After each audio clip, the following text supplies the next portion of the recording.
Greetings, fellow fans. You're tuned into The Fiction World, presenting to you today, What If Betrayed Deku Was Reborn in Hazbin Hotel as Sin King with Breeding Harem of Lucifer Girls. Show some love by liking and subscribing. Enjoy the story ahead. Chapter 1. The weight of leaving the hearing room smelled like antiseptic and old wood polish, which Izuku had always thought was a strange combination for a place where careers went to die. He sat in a single chair at the center of the room, no table in front of him, nothing to hold on to, just open air and the weight of 14 sets of eyes arranged in a horseshoe of elevated seating. The Hero Public Safety Commission. 3 government ministers. 2 UA faculty members who couldn't quite meet his gaze. And in the back row, almost like an afterthought, Toshinori Yagi, All Might, the greatest hero who had ever lived, watching with an expression that Izuku had spent the last week trying to decode and had finally given up on. The commissioner on the far left was speaking. Izuku caught fragments. Pattern of insubordination. Unauthorized engagements. Psychological evaluation recommends. The safety of civilians must always. The words arrived at his ears but slid off somewhere before they could mean anything. He was watching a water stain on the far wall shaped vaguely like Hokkaido, and he was thinking about how he hadn't eaten since Tuesday. It was Friday. Midoriya.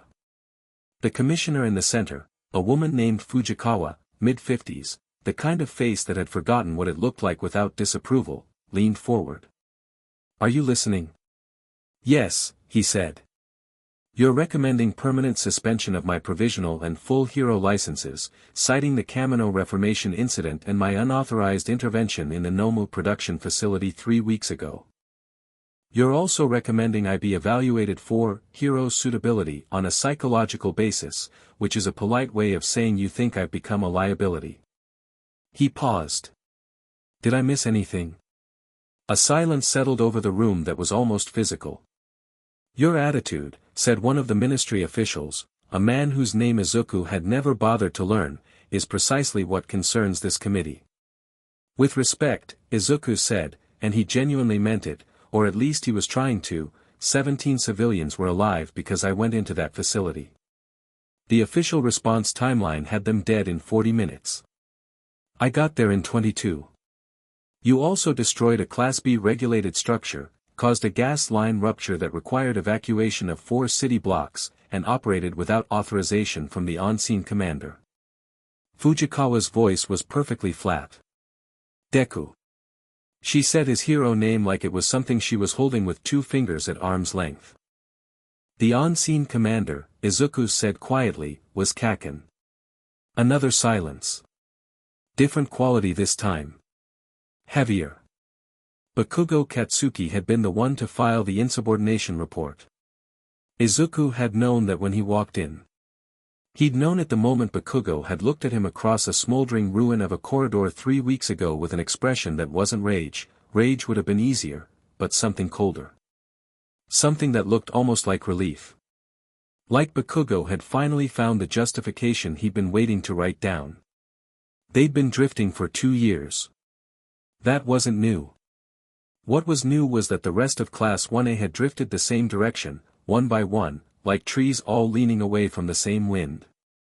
Todoroki, who still spoke to him but with careful diplomatic distance. Uraraka, who had stopped returning messages 8 months ago. Ida, who had sent a formal, beautifully worded letter explaining that Izuku's methods were creating difficulties for his agency's public relations and that perhaps some time apart would benefit both parties. Some time apart.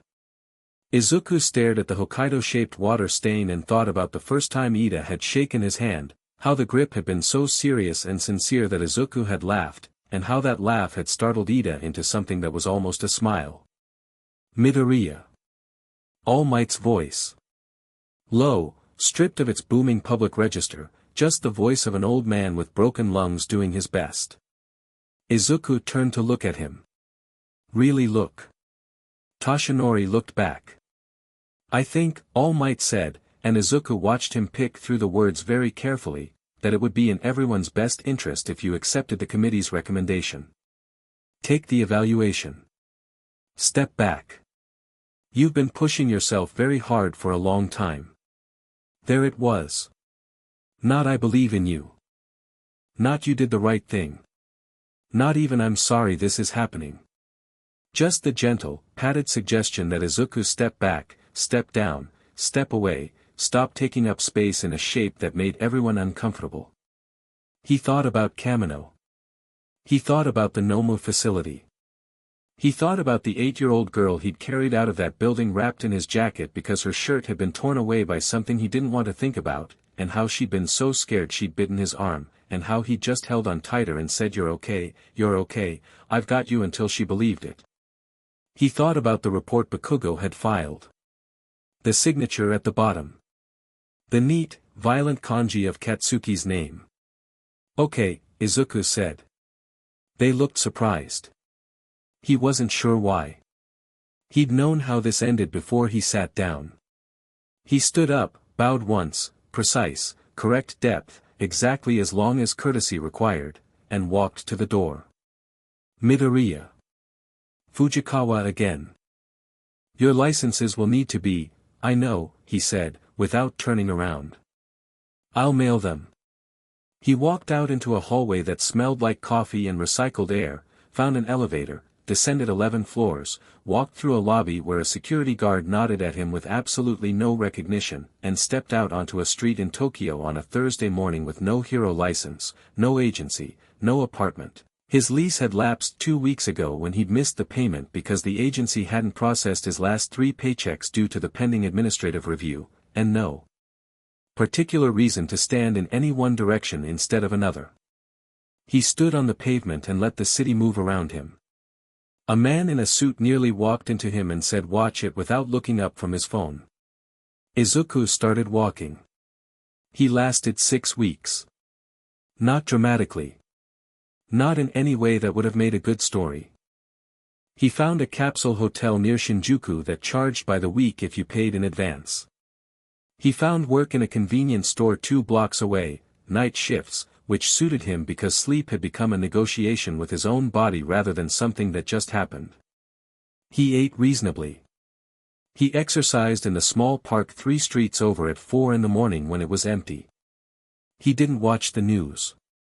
He'd been watching the news for as long as he could remember and he was tired. His phone still worked, paid up plan, several months left. Messages came in sometimes. Kaminari, once, a short text that said hey man you doing okay? Followed by 6 days of silence after Izuku replied yeah, fine, thanks for checking.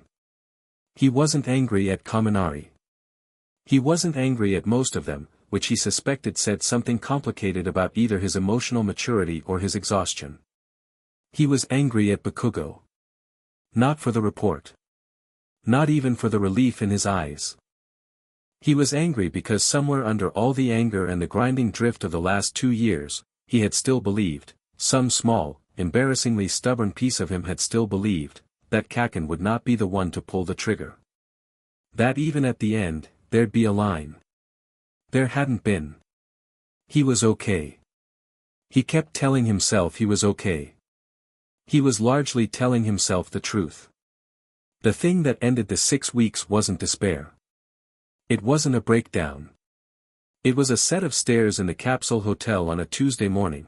He'd been coming off a night shift, tired in the specific bone-deep way of sustained low sleep, and his foot had caught the edge of the top step in exactly the wrong way.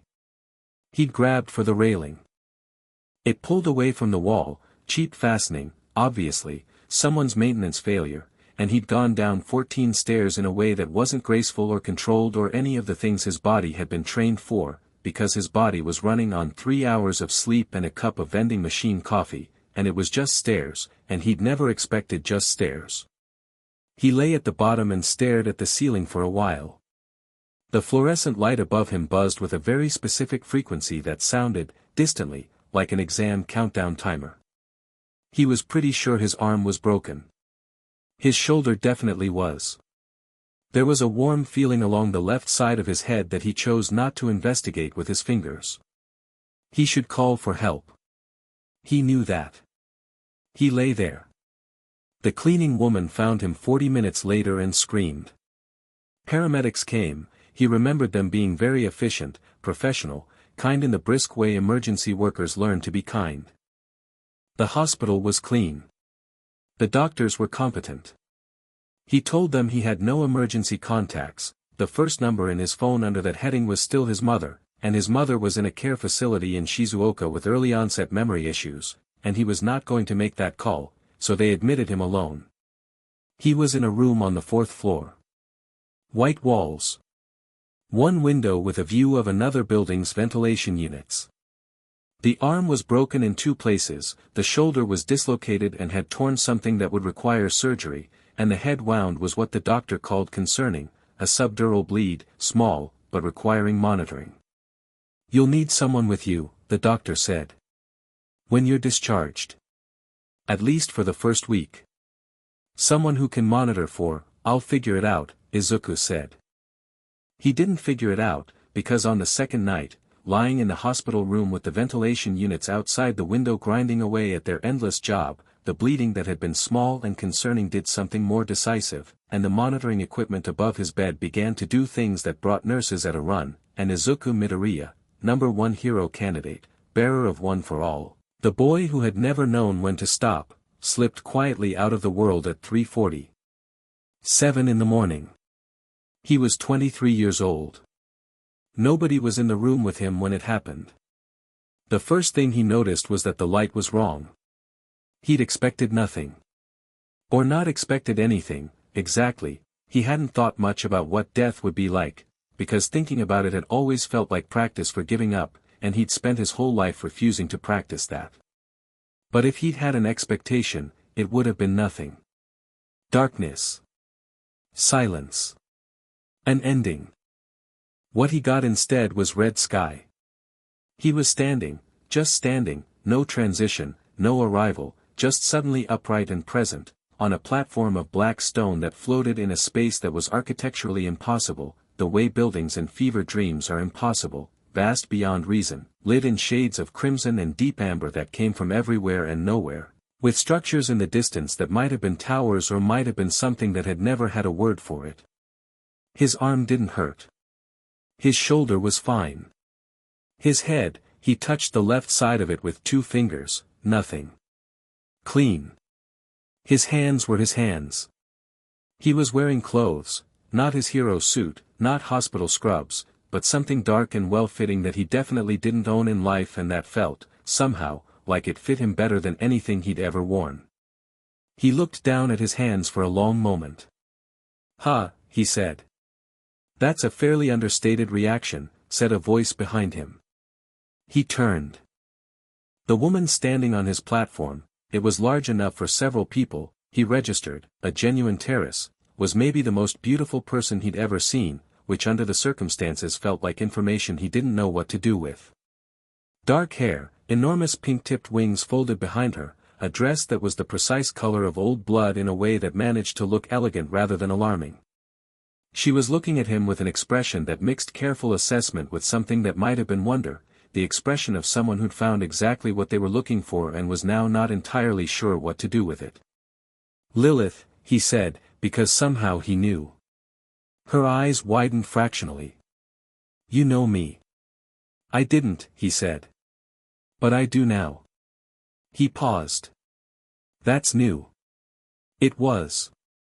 He could feel it, not like a voice in his head, not like one for all's roiling current of borrowed power, but like a deepening, like suddenly becoming aware of foundations he'd been standing on his entire life without knowing they were there.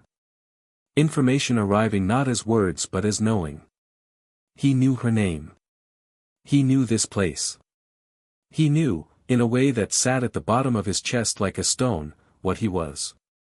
"You should be frightened," Lilith said. "Not cruelly. Observationally." "Probably," he agreed. "I'm a little tired for frightened."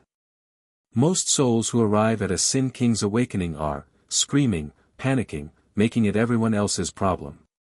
He looked out at the crimson sky and the impossible architecture beyond the platform. "I've had a long couple of years.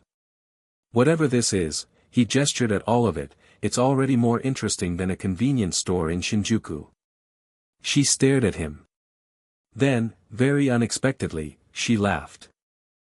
It was a real laugh, not a polished, aristocratic amusement, but genuine, caught-off-guard laughter that softened her entire face into something warmer. "I've been waiting," she said, after she'd recovered herself, "for a very long time. For this. For you, specifically, though I didn't know it would be you. The title of Sin King doesn't choose often. It waits for a soul that's been tested in a particular way. Broken and rebuilt and broken and refused to stop rebuilding." Izuku was quiet for a moment. "What does it mean? Sin King?" "It means," she said carefully, "that you are, in terms of cosmic authority, equal to my husband. Equal to Lucifer. You govern one of Hell's 7 foundational domains, not because you were assigned it, but because the domain chose you. Your power is not borrowed. It's not granted. It's yours." She paused. "It also means that every political faction in Hell is about to become very interested in you, very quickly, and not all of that interest will be friendly." "What's my domain?"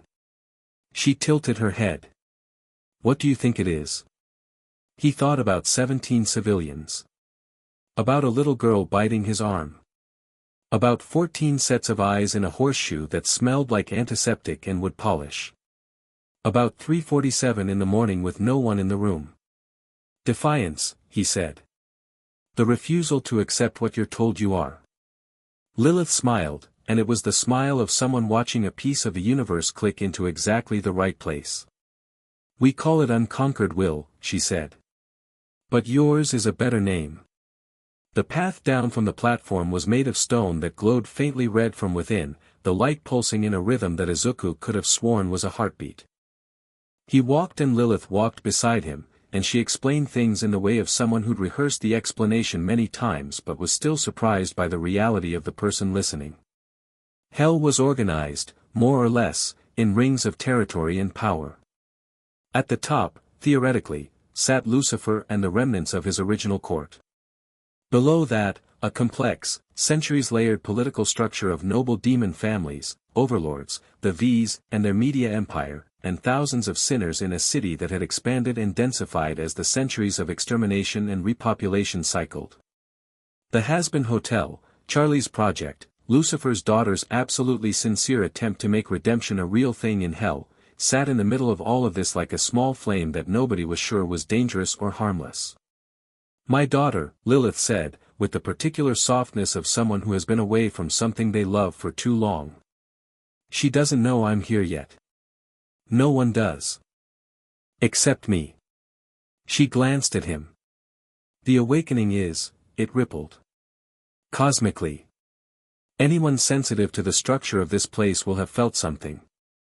But they won't know what it was. Not yet.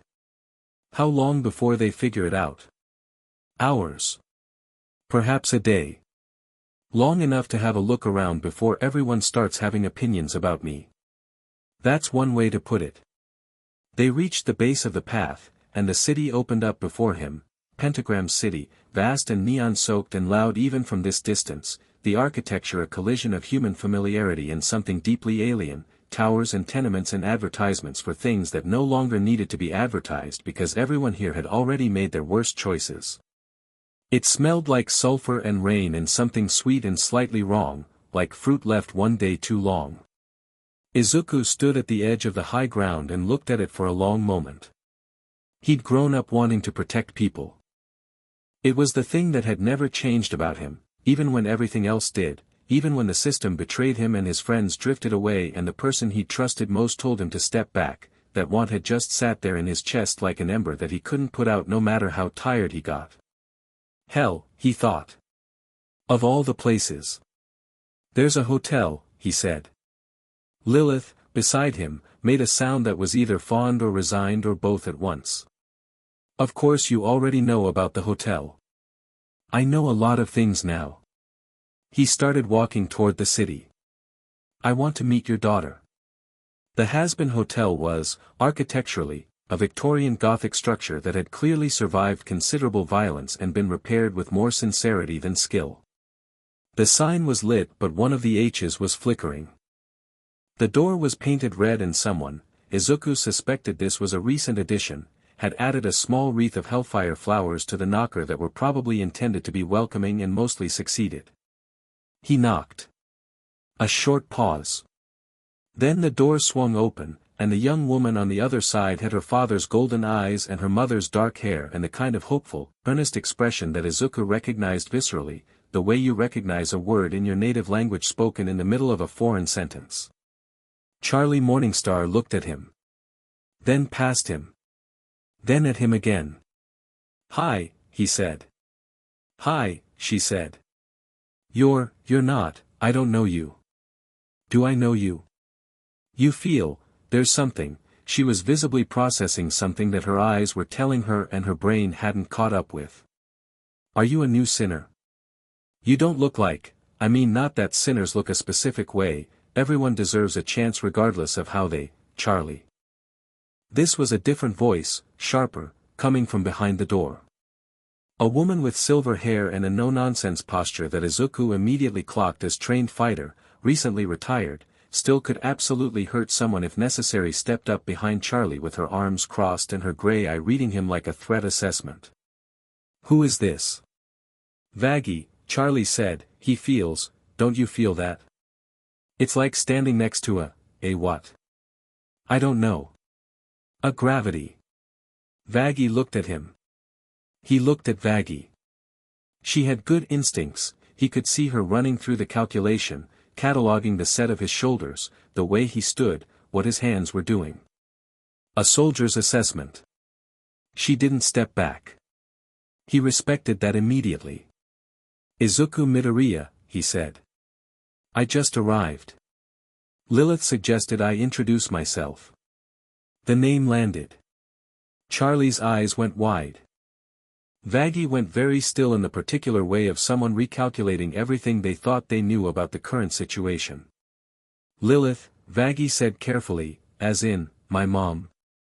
Charlie's voice went up a full register. "You talked to my mom? She sent you here? She's okay?"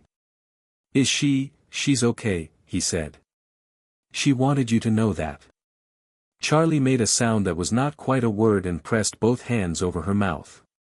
Her eyes filled, not overflowing, just filled, shining gold in the hotel entrance light. He watched her process it, watched the wave of emotion move through her. "Come in," she said, when she could. "Please come in.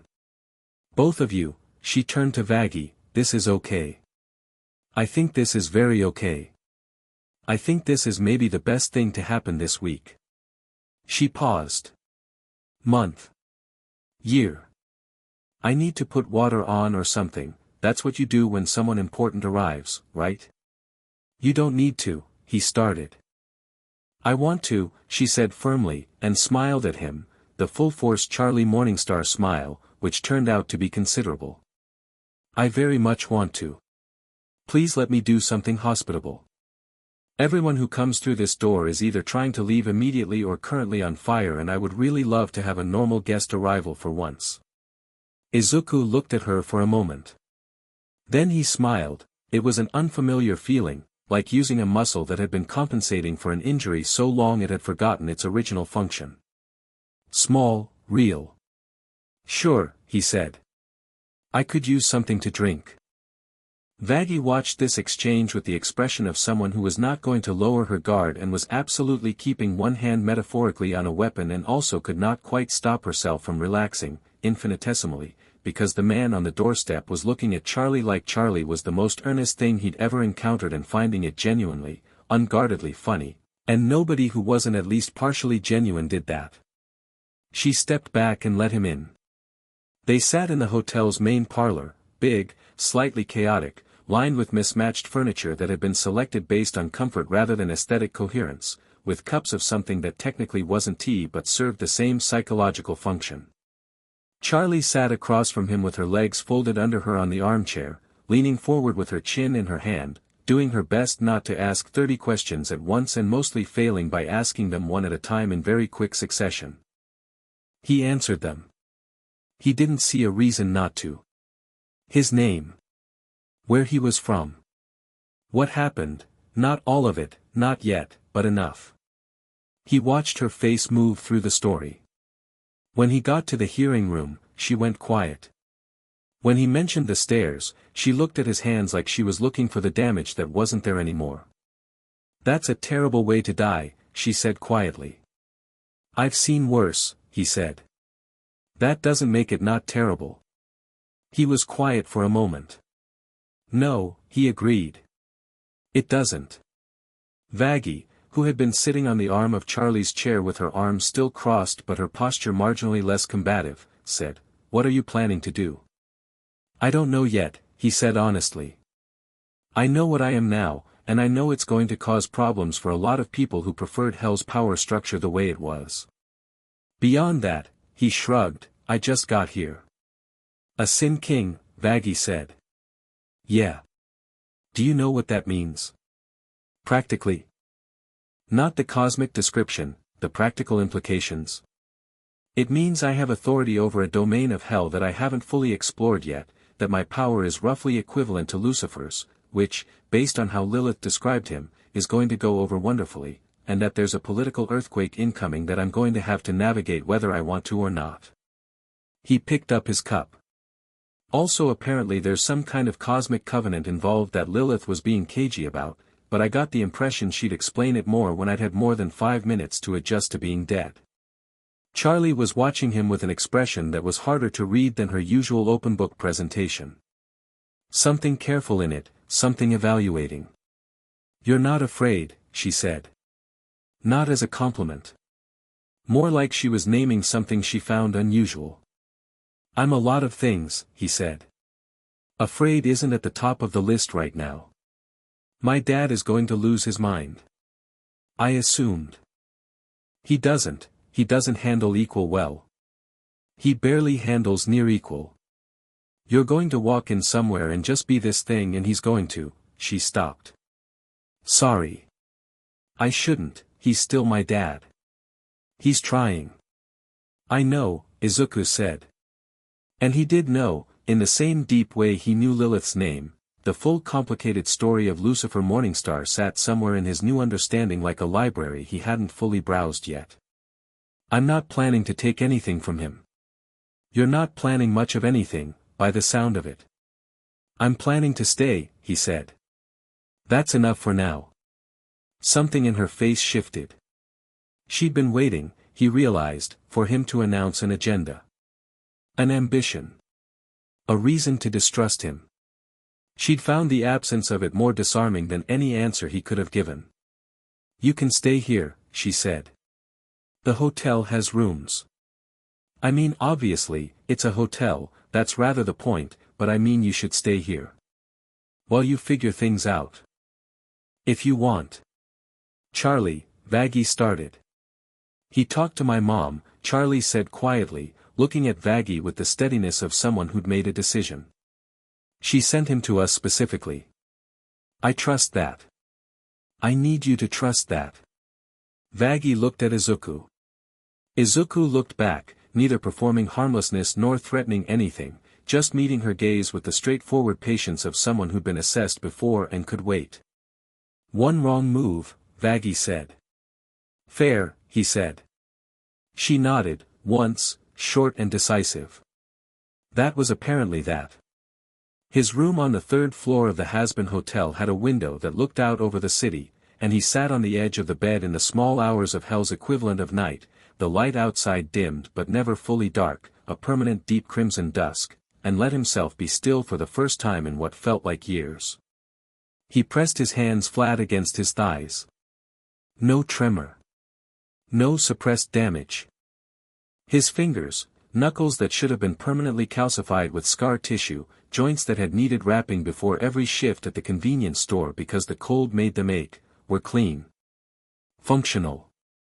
Like a version of his hands from before the last 10 years of everything.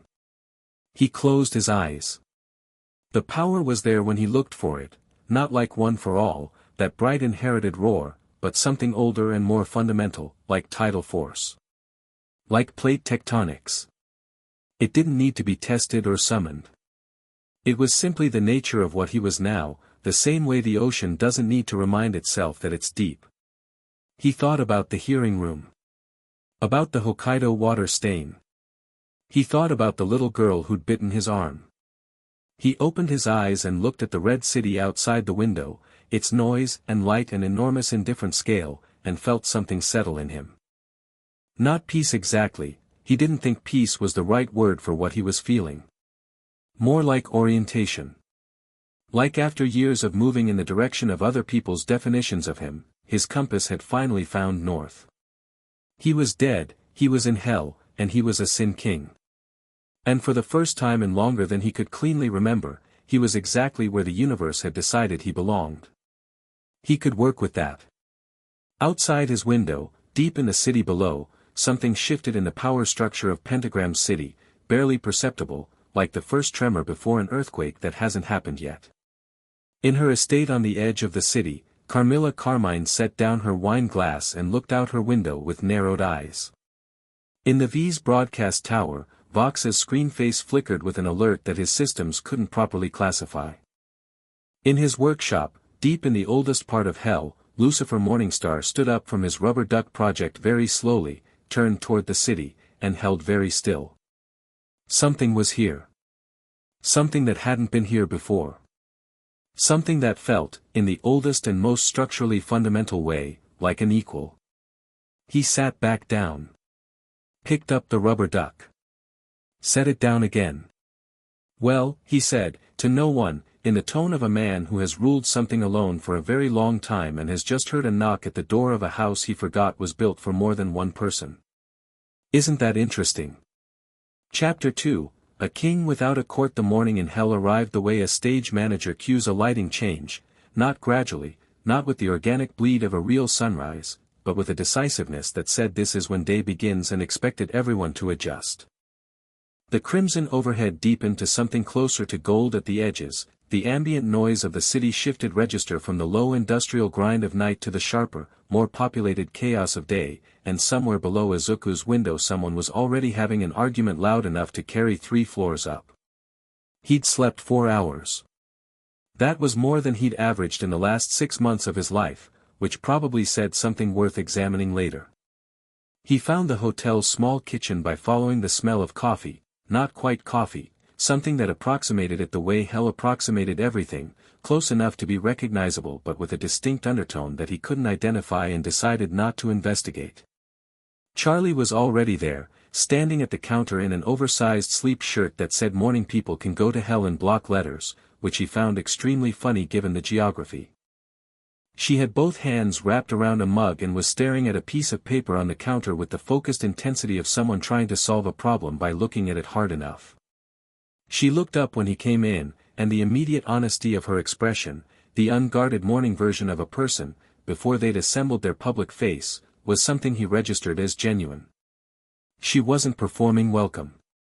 She was just actually glad he was there. "You're up early," she said. "Didn't want to waste the day." He found a mug, found the pot, poured. "What's the paper?" "Scheduling. We have 3 current guests. Alastair left last month, but we have Angel, Husk, Nifty, and Serpentius on a kind of indefinite residency status, and 2 new intake appointments this morning, and also," she turned the paper over, "my dad sent a note." "What does it say?" She held it up. The note, in handwriting that was ornate but controlled, said, "Charlie. There is something in your hotel. Tell it not to touch my things."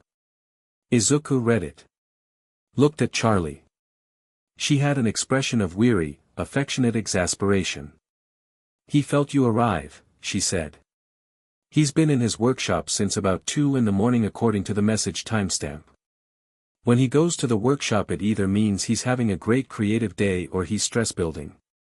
Based on the note, she turned it back over, "Stress building. He referred to me as it. He refers to most things as it when he's unsettled. Give him time." She lowered the note. "He's not, my dad is complicated. But he's not a bad person. He's just been alone with his kingdom for a very long time and he doesn't know how to." She stopped, smiled tiredly. "He doesn't know how to share space with something he can't manage.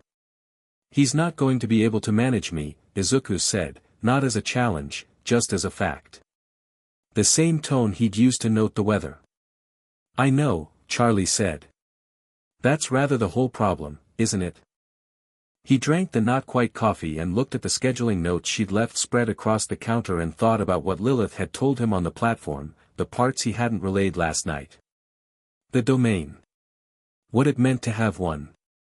The cosmic covenant that she'd outlined with the careful precision of someone explaining a complex contract to someone who just agreed to it without quite knowing all the terms.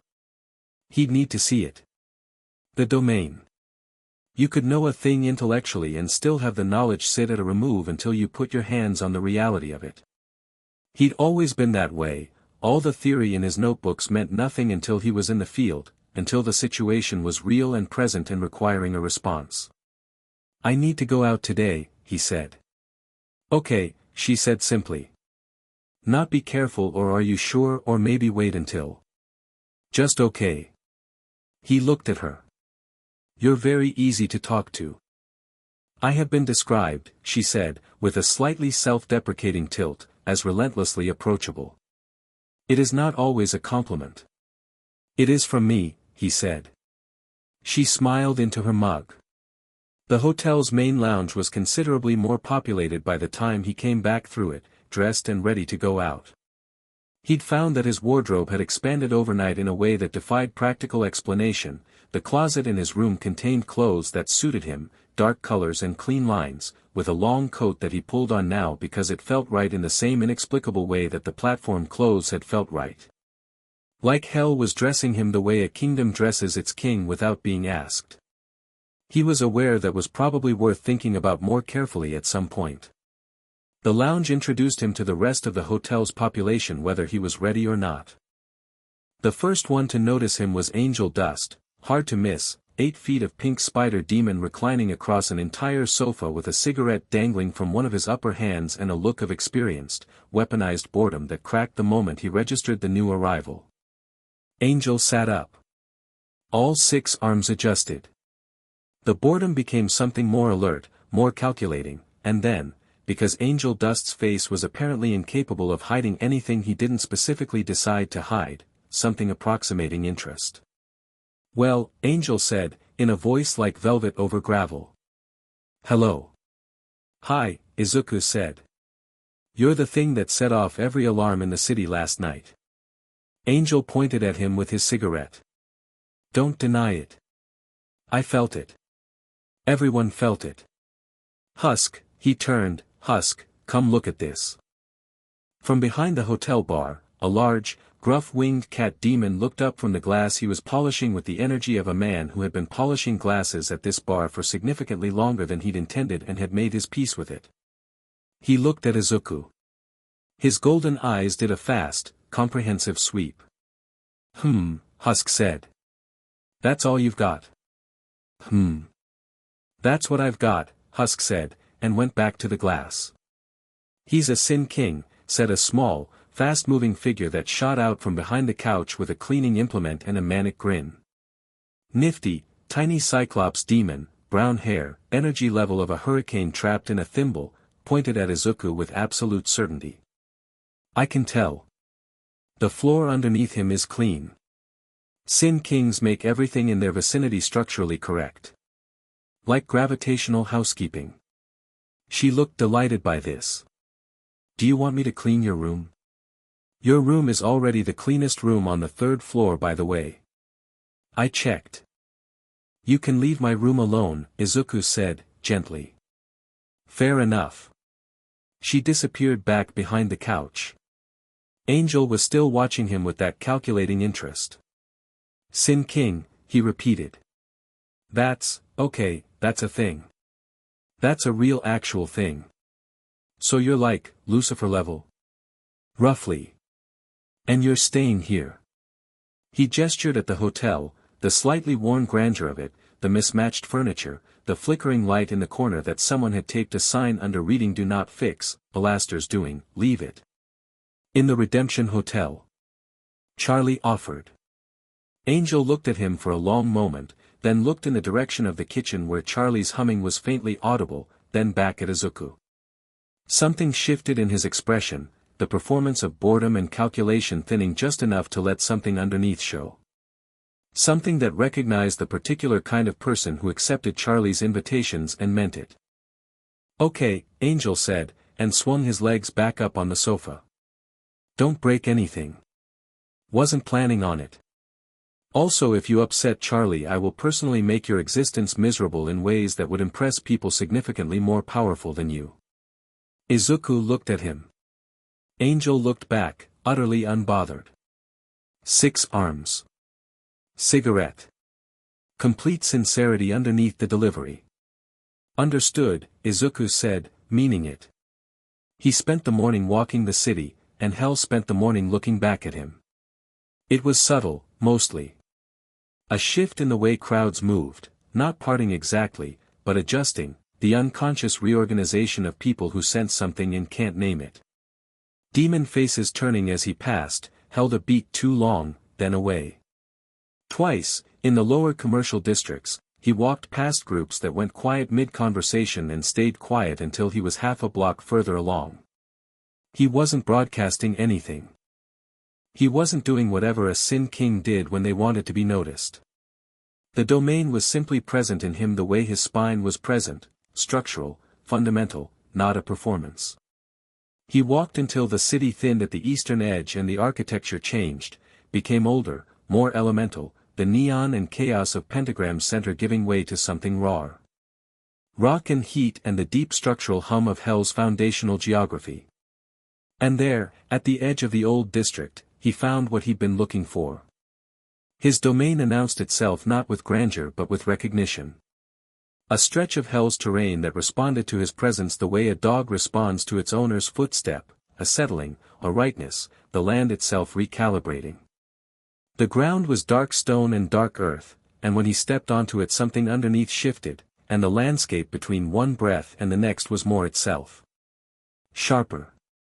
More real. He stood in the center of it and looked at what it was. Not fire and torment. Not the theatrical punishment architecture of Hell's older districts. What his domain offered was something more fundamental and, he thought, more honest, a space where will was the currency. Where the question the land asked of anyone who entered was simply, "What are you made of?" "It's larger than I expected," he said aloud. "It's been waiting a long time," Lilith said, from behind him. He turned. She was there, different from last night, less formal, dressed in something simpler, her wings folded in a way that read as relaxed. She looked at the domain with something he recognized as proprietary pride. Like she'd tended something in his absence. "You've been here before," he said. "I helped it hold shape. After the last Sin King, it was a very long time ago. The domain doesn't disappear when a king dies, it just goes fallow. Waits." She walked up beside him. "It's been waiting several thousand years." "No pressure," he said. "A little pressure," she said, amused. He walked further in, feeling the domain respond to each step. He pushed the power outward, carefully, the way you'd push on a wall to understand its structure rather than to break through it. The domain pushed back, not in resistance but in response, the way a musical instrument responds when you put your hands on it. Give and take. Conversation. "Lilith," he said, while he walked and let the domain speak to him. "The covenant." A pause behind him. "You want to talk about that today?" "I want to understand it today. There's a difference." She came up beside him again, and he noticed she moved through his domain without friction, which was interesting. Most of what he'd already intuited told him that outsiders would feel the domain like an ambient pressure, something that asked questions and weighed answers. She moved through it like she belonged here. Like she'd been granted passage. "The Sin King," she said, "doesn't exist in isolation. Cosmically. The title carries a requirement, not a rule exactly, more like a structural necessity. The domain needs anchors. Connections to Hell's primordial bloodlines, to the original covenants that hold this place together." She looked at him steadily. "My bloodline. Lucifer's lineage. Beings tied to the original fabric of this realm. You're talking about the harem. The word landed without euphemism or embarrassment between them. She didn't flinch from it. I'm talking about a covenant that is old enough that the word doesn't quite cover it, she said. It's not possession. It isn't what the word usually implies. Each connection is willing or it isn't real. The domain won't accept a forced anchor. It can't. The covenant requires, she paused, choosing, genuine choosing. On both sides. Izuku stopped walking. Turned to face her fully. And you're one of them, he said. I am the first, she said simply. I was always going to be. I've been waiting here long enough to know what this is and choose it without uncertainty. She met his eyes. But I want you to understand, Charlie, the others, those are choices that haven't been made yet. I'm not presenting you with a fait accompli. I'm telling you the structure exists and letting you live inside it until the choices make themselves. He looked at her for a long time. She was patient under it. Not performing patience, actually comfortable with his gaze, with being read. That's honest, he said. I don't have much patience left for anything else, she said. He nodded once. Turned back to his domain and kept walking. Lucifer Morningstar was, architecturally, everything Izuku had expected, tall, golden-eyed, dressed impeccably in a way that suggested he was making a statement even when alone in a room, which was probably because he was often alone in a room and the statement had become habit. He was also, evidently, physically incapable of being anywhere that wasn't the center of spatial attention. He was standing in the middle of a bridge that crossed one of the old district's deep-cut ravines, and he was standing there with the specific energy of someone who had chosen that spot to wait and was now committed to having chosen it. He watched Izuku cross toward him from 50 meters out. Didn't speak until Izuku was 10 meters away. You slept in my daughter's hotel, Lucifer said. She offered, Izuku said. Same words as with Angel. Less apologetically. I know she offered. She offers everyone. He tilted his head, just slightly, studying. You're younger than I expected. You were expecting someone. I was expecting something, Lucifer corrected, and the distinction felt important to him. A concept. An eventuality that I've been quietly not thinking about for several thousand years. I was not expecting, his gesture took in Izuku, with a kind of controlled incredulity, this. 23, Izuku said. Died in a hospital. Broken arm, mostly. The shoulder didn't help. He paused. I'm guessing that's not how previous Sin Kings arrived. The last one arrived after leading a rebellion that collapsed 3 celestial empires. Lucifer's voice was dry as bone. You fell down some stairs. Railing failure. There's a difference. Lucifer stared at him. Izuku stared back, and the stare was even, not a performance of dominance, not a provocation, just the calm, unblinking gaze of someone who had spent years in rooms where people expected him to look away and had stopped complying. Something shifted in Lucifer's expression. Not respect yet, too early for that, but the recalibration that happens when an assumption gets weight-tested and holds. You know what you are, Lucifer said. Getting a clearer picture every hour. Then you know what your presence means. Politically. A restructuring of the power balance that nobody who currently benefits from the existing structure is going to celebrate. Izuku reached the bridge's railing and put his hands on it, looking out over the ravine. Including you, maybe. Including me, possibly, Lucifer admitted, and the admission was clearly expensive, clearly extracted against some internal preference. I've been the ceiling in hell for a very long time. The ultimate authority. Not because I wanted the title, and here something genuine flickered through the performance, something that looked worn and real, but because there wasn't anyone else, and someone had to be. And now there is someone else. Yes. Izuku looked out over the ravine. The stone below was ancient, deep cut by something that moved through it centuries ago, and the colors in the depth were extraordinary, blacks and deep purples and veins of red that caught the amber light. He found it genuinely beautiful, the way he found all extreme things beautiful. The way he'd always been unable to not notice the world even when the world was being unkind to him. "I'm not trying to take anything from you," he said. "You couldn't," Lucifer said, automatic, reflexive. "I know that," Izuku said. "That's why I'm not trying." Another pause. Longer. "You're remarkably unbothered," Lucifer said. "I've had a rough couple of years," Izuku said, for the second time in 2 days, because it was true and because it was the most efficient way to explain the particular flavor of calm that had settled over him since waking up on the black stone platform. "Whatever comes next," he turned to look at Lucifer directly, "is still better than what I left." Lucifer looked at him. There was something in it, the gold eyes with their old light, the face of the first and most famous of all the fallen, that was trying to find somewhere to put this interaction. Trying to file it in a category. Threat. Supplicant. Rival. Subordinate. None of them fitting. The drawer kept refusing to close. "My daughter likes you," he said finally. "I like her," Izuku said. "She's genuine. That's rare. She gets it from her mother." Said with a complication that 5 words couldn't contain. "I know," Izuku said quietly. "I've met her mother." Lucifer went still. A different kind of still from the composed, political stillness he'd been performing. This was the real kind, the involuntary kind.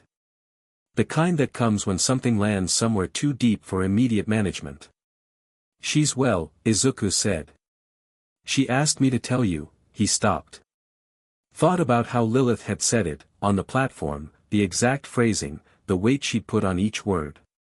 She said the distance was never about not caring.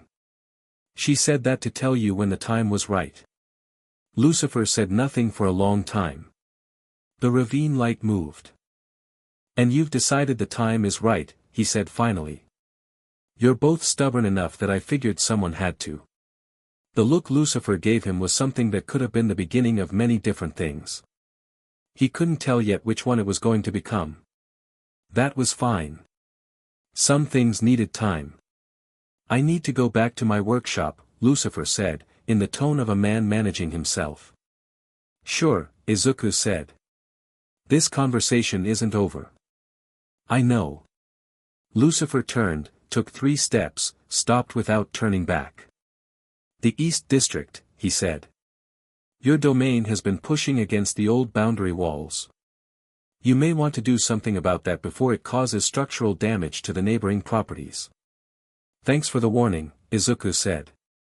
Lucifer walked away with the particular stride of someone who was not storming off but was leaving with significant purpose, and Izuku turned back to the ravine and allowed himself the small luxury of a breath let out slow.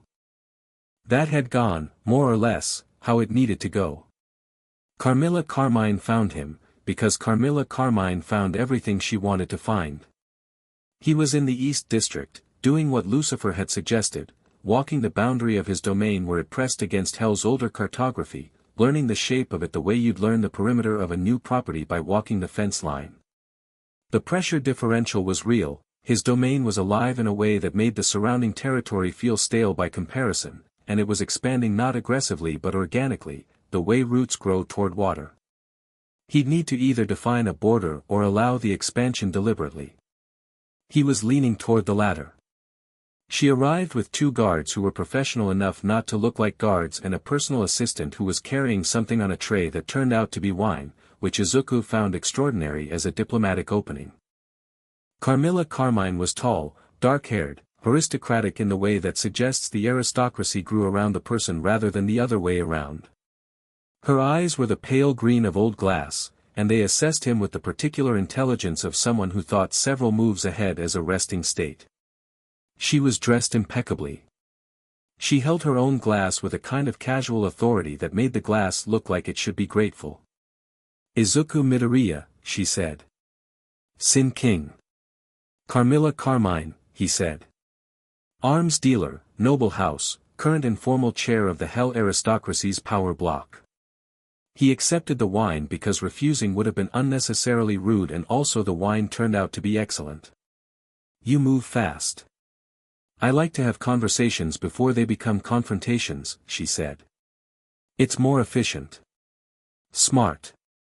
I know. She walked with him along the boundary line, falling into step naturally, as though they'd already agreed to the format of this meeting. You've destabilized 3 power structures in 12 hours without doing anything except existing. That's actually impressive. I wasn't trying to destabilize anything. That's what makes it impressive. She sipped her wine. The V's are already running analysis. Vox has had 7 meetings since this morning. Valentino is, she paused, Valentino is being Valentino about it, which means I don't need to take him seriously as a variable. But Vox is intelligent, and cornered animals with television studios are more dangerous than cornered animals without them. He's going to try to control the narrative around me, Izuku said. He's going to try to own it, she corrected. There's a distinction. Controlling implies a relationship to the truth. Owning implies replacement. She looked at him sideways. Do you have a publicist? He stared at her. I've been here for less than a day.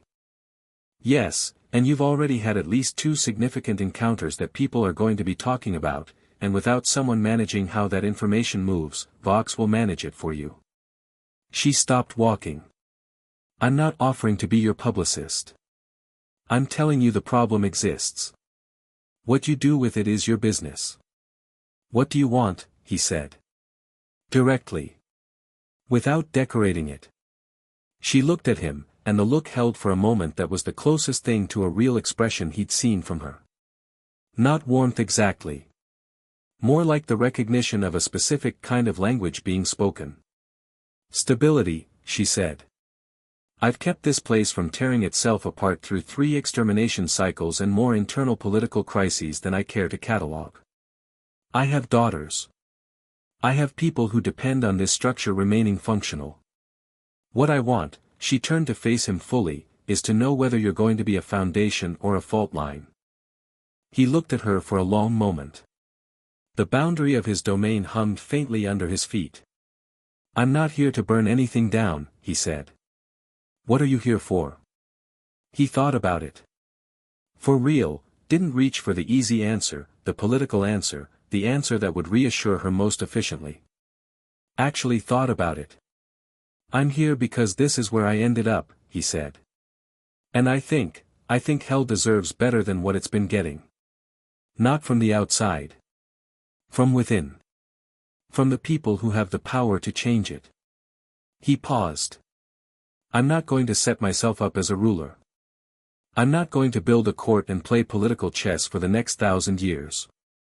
But I'm not going to hide either, and I'm not going to pretend I'm something smaller than I am because it makes the existing power structure more comfortable. Carmilla studied him. Then, very carefully, she tilted her wine glass toward him, a fraction, a minimal gesture, but a gesture nonetheless. That, she said, is the most honest thing anyone with significant power has said to me in roughly 4 centuries. I'm still learning the landscape, he said. But I'm a fast learner. I know, she said. I read everything about you that this realm had available before I came here.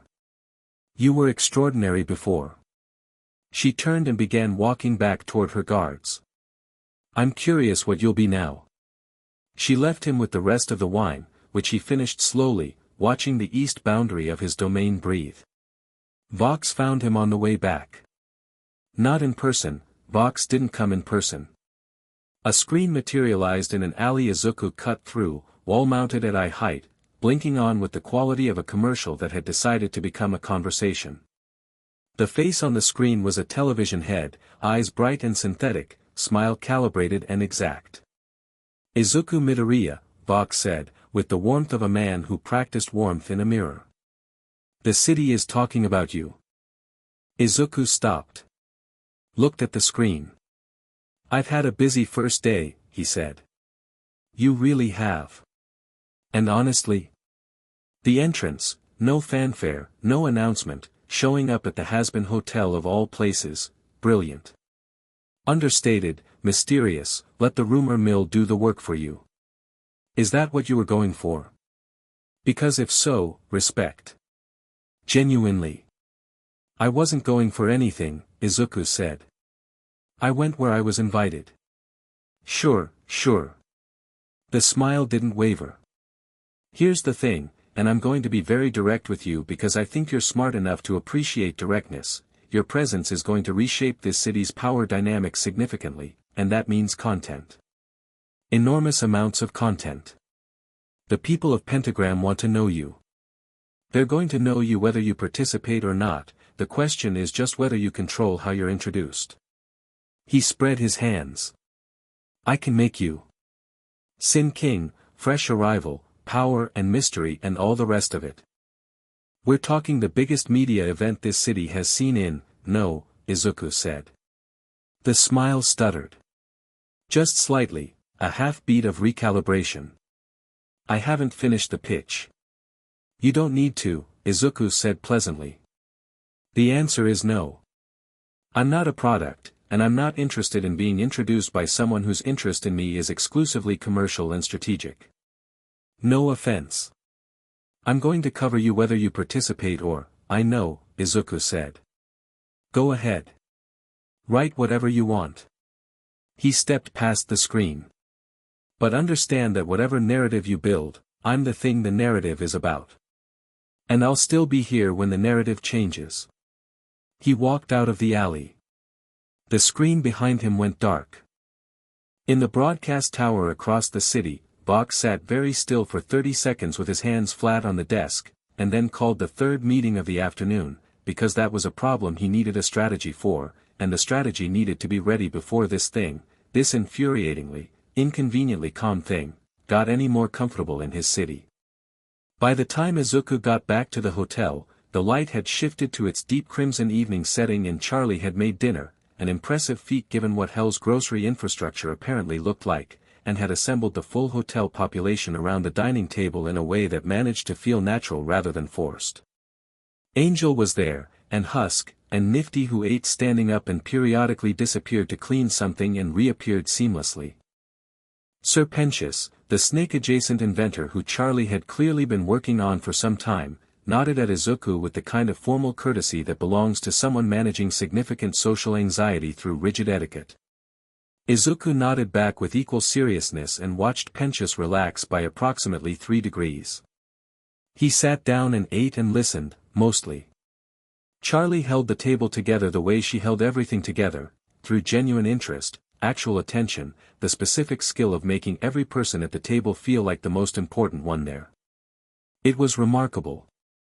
It was also clearly not a skill, he thought. It was just who she was. She caught him looking at her across the table at one point. Good day, she asked. Productive, he said. Met your father. The table went quiet. Even Nifty paused somewhere off to the left. And? Charlie said. We talked. Didn't try to kill each other. He reached for his drink. Progress. Angel pointed at him with a fork. Okay, you are possibly the most unbothered person I've ever met and I have met everyone. I've had a rough couple of years, said Vaggie, from the end of the table, her voice perfectly dry, not looking up from her plate. Yes. We gathered. Izuku looked at her, surprised into a laugh that came out before he could make a decision about it, real and brief and slightly rusty, the laugh of someone who hadn't used it in a while. Vaggie looked up, and the corner of her mouth moved in something that was almost a smile and then wasn't, but the almost had been there, and she went back to her food with the expression of someone who was going to pretend that hadn't happened. Charlie, watching this, lit up like every lamp in the hotel had been turned on at once. She didn't say anything. She just smiled at her plate. Later that night, he was back at the window when she knocked and came in without him having to answer, carrying 2 cups of the not-quite coffee, and sat on the window seat across from him with her legs pulled up like that morning in the kitchen. She really is okay. Charlie said. My mom. She's okay, he said. She misses you. She talks about you, I don't think she means to, but it comes through. He paused. She's been here. Waiting for me. Tending the domain while it was empty. Charlie was quiet for a moment. That sounds like her. Taking care of things that need taking care of, even when no one's watching. She looked out the window. Even when she could have chosen differently. What was she like, he asked. Growing up. And Charlie talked, the way she talked when she wasn't performing hope for an audience but just needed to tell someone something real, about Lilith, about Lucifer, about the hotel and the years before it. He listened the way he'd always listened, with full attention, actually present, not waiting for his turn to speak. It was one of the things he'd always done and one of the things nobody had ever adequately thanked him for, not because they were ungrateful, but because it was so constant and reliable that it had become invisible. When she ran down, she looked at him with the searching expression from the doorway the previous night. "What are you going to do?" she asked. "Really?" Not the political answer. "Build something," he said, after a moment. "I don't know what it looks like yet. But I know what it needs to feel like." He looked out at the city. "It needs to feel like nobody gets thrown away." Charlie was very still. "That's what the hotel is supposed to be," she said quietly. "I know," he said. "That's why I'm here." Outside the window, the Crimson City hummed and churned and went about its endless complicated business, and somewhere in the oldest district of hell, the domain of the Sin King breathed slow and steady and waited, patient as bedrock, for whatever came next. Chapter 3, Blood and Honey. 3 days into his existence as a Sin King, Izuku Midoriya learned that hell had a bar district. This was not, on reflection, surprising. What was surprising was that the bar district had a dress code, enforced not by bouncers but by a general ambient social pressure that made the underdressed feel structurally unwelcome in the way of old money establishments everywhere. Angel had explained this to him while they walked, gesturing broadly with 2 of his available hands and holding a cigarette with a third. "The Velvet Ring," Angel said. "Oldest bar district in Pentagram. Predates most of the city's current layout. The buildings down here have been here since basically forever, which in hell means they've watched every power shift in the last few thousand years and collectively have decided to be unimpressed by all of them." He took a drag. "The bartenders know everything. The patrons are either extremely powerful or extremely old or both. And nobody has a conversation here that they want witnessed, which is why everyone has them here, because the code is that if you're here, whatever you hear, you didn't." "Sounds like every intelligence network ever conceived," Izuku said. "That's because it is exactly that," Angel said. "Only with better cocktails." They'd landed here because Angel had decided, with the proprietary confidence of someone who believed their personal expertise was a form of hospitality, that Izuku needed to see the city properly, not the political version, not the geographic version, but the living version. The one that breathed and gossiped and had opinions. Izuku had agreed because he genuinely needed to understand this place, and Angel Dust, beneath the practiced performance of dissolution and charm, was one of the most perceptive people he'd met in either world. He filed things. He watched things. He knew things. Also, the company was good. That still surprised him, how much he'd forgotten what good company felt like. The Velvet Ring was exactly what Angel had promised: dim, atmospheric, old stone and old wood and light sources that were too warm to be anything as crude as electricity. The clientele ran from low-level noble demons to overlord-adjacent figures, all of them performing various grades of casual with the practiced ease of people for whom casual was a studied choice. The moment Izuku walked through the door, the room did the thing it had been doing to him everywhere, that half-beat of collective attention, the realignment, the quiet recalibration. Then everyone went back to their drinks with the synchronized indifference of people who had decided, collectively, to be sophisticated about this. Angel led him to a booth in the corner that afforded visibility of the room without being particularly visible from it, a choice that Izuku noted was tactical without seeming to be. He filed that too.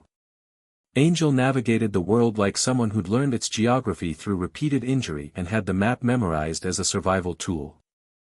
2 of the usual, Angel told the bartender, who was a horned, four-armed demon with the focused economy of movement that belongs to people who've been doing the same job for a very long time and have stopped being interested in anything that isn't doing it well.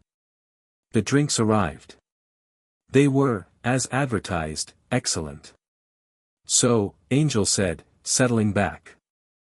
You've been here 3 days and you've already met Lucifer, Carmilla, and Vox, and apparently not gotten killed by any of them, which honestly puts you in a pretty select group. He looked at him sideways. You want to tell me what you were before this, or should I keep filling in the gaps with increasingly dramatic theories? What are your theories? Warlord. Revolutionary leader. Some kind of priest-king of a minor nation. Possibly all three in sequence. Izuku smiled. Hero, he said. Japan. Professional. I had a license and everything until about 6 weeks before I died. Angel stared at him. A hero. Yeah. Like a Capan Powers, saving civilians, punching bad guys hero. More or less. Angel looked at the ceiling, looked back.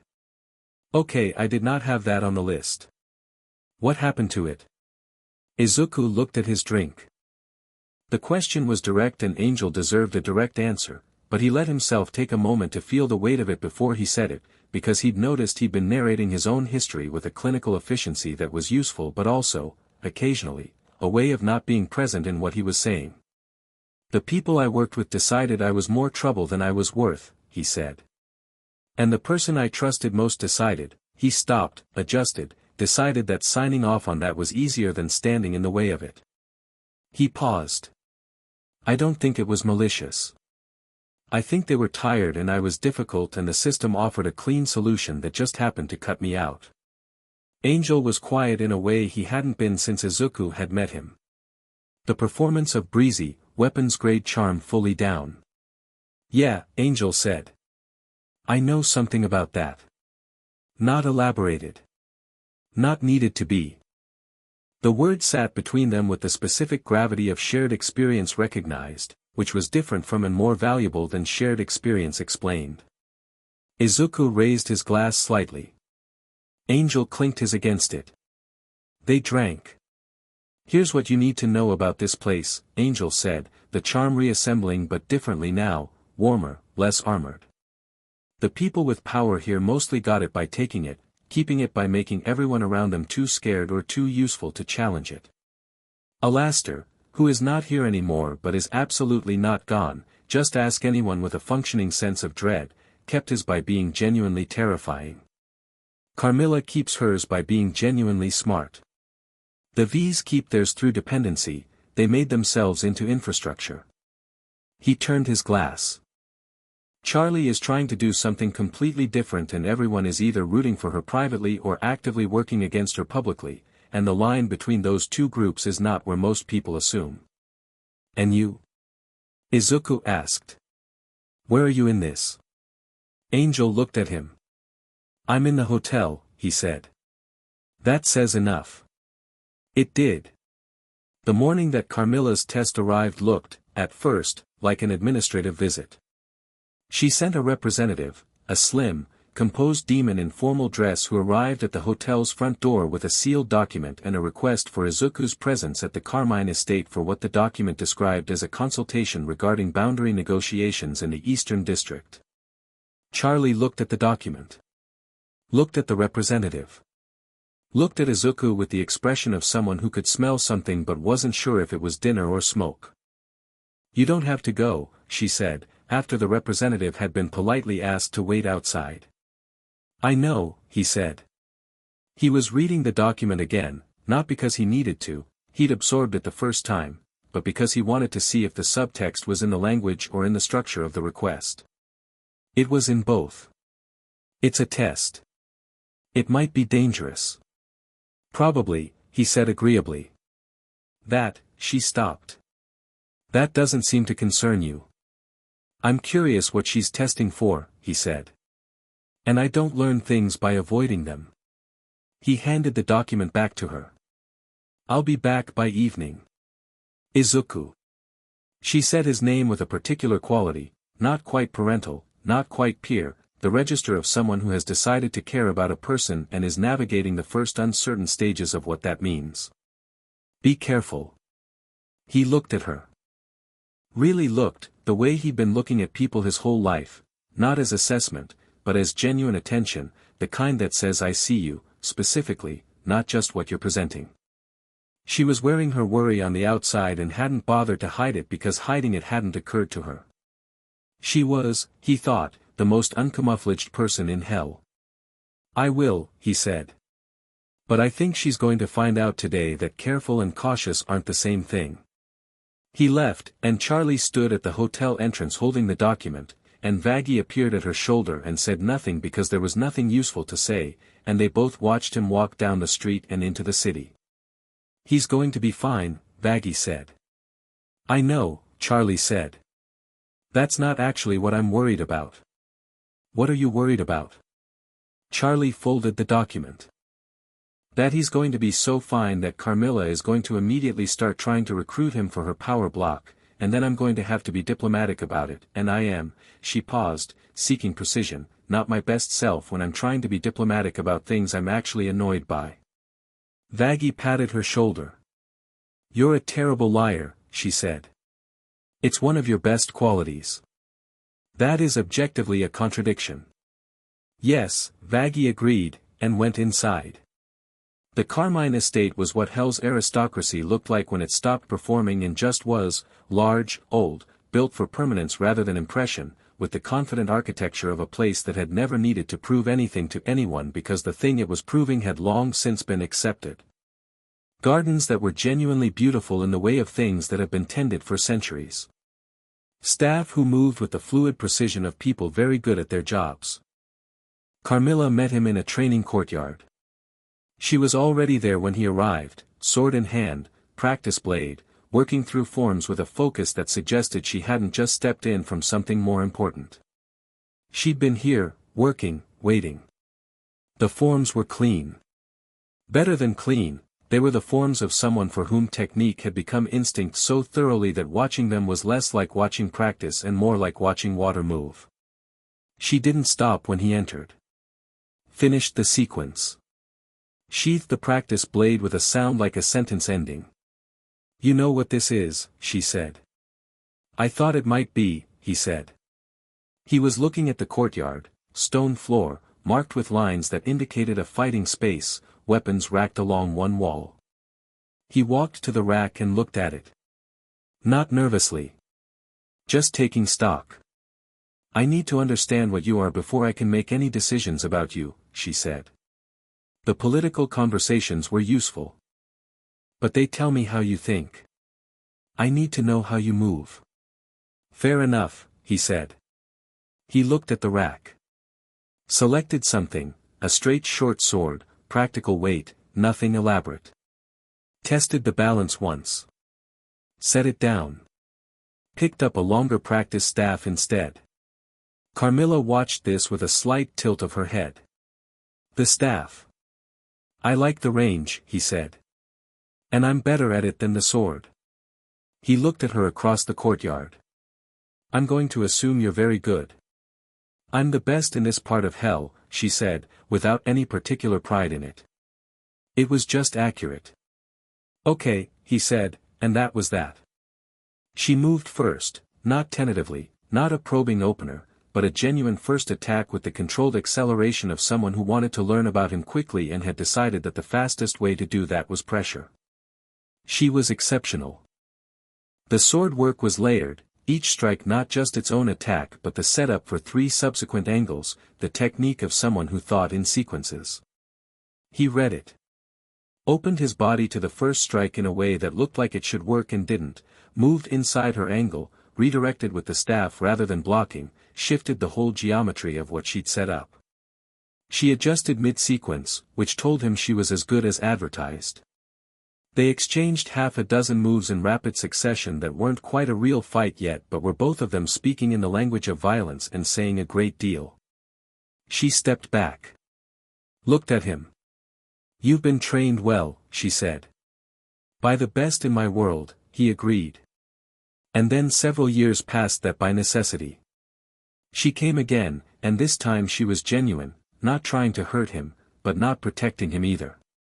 The full measure of her skill. He matched her, and it was genuinely demanding. She was better than almost anyone he'd fought, with centuries of refinement that his 23 years of training couldn't simply override. But he had other things.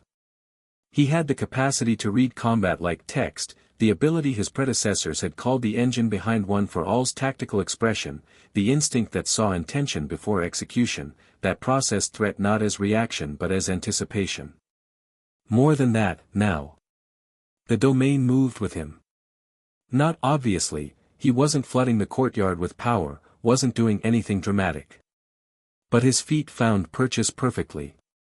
His weight distributed optimally.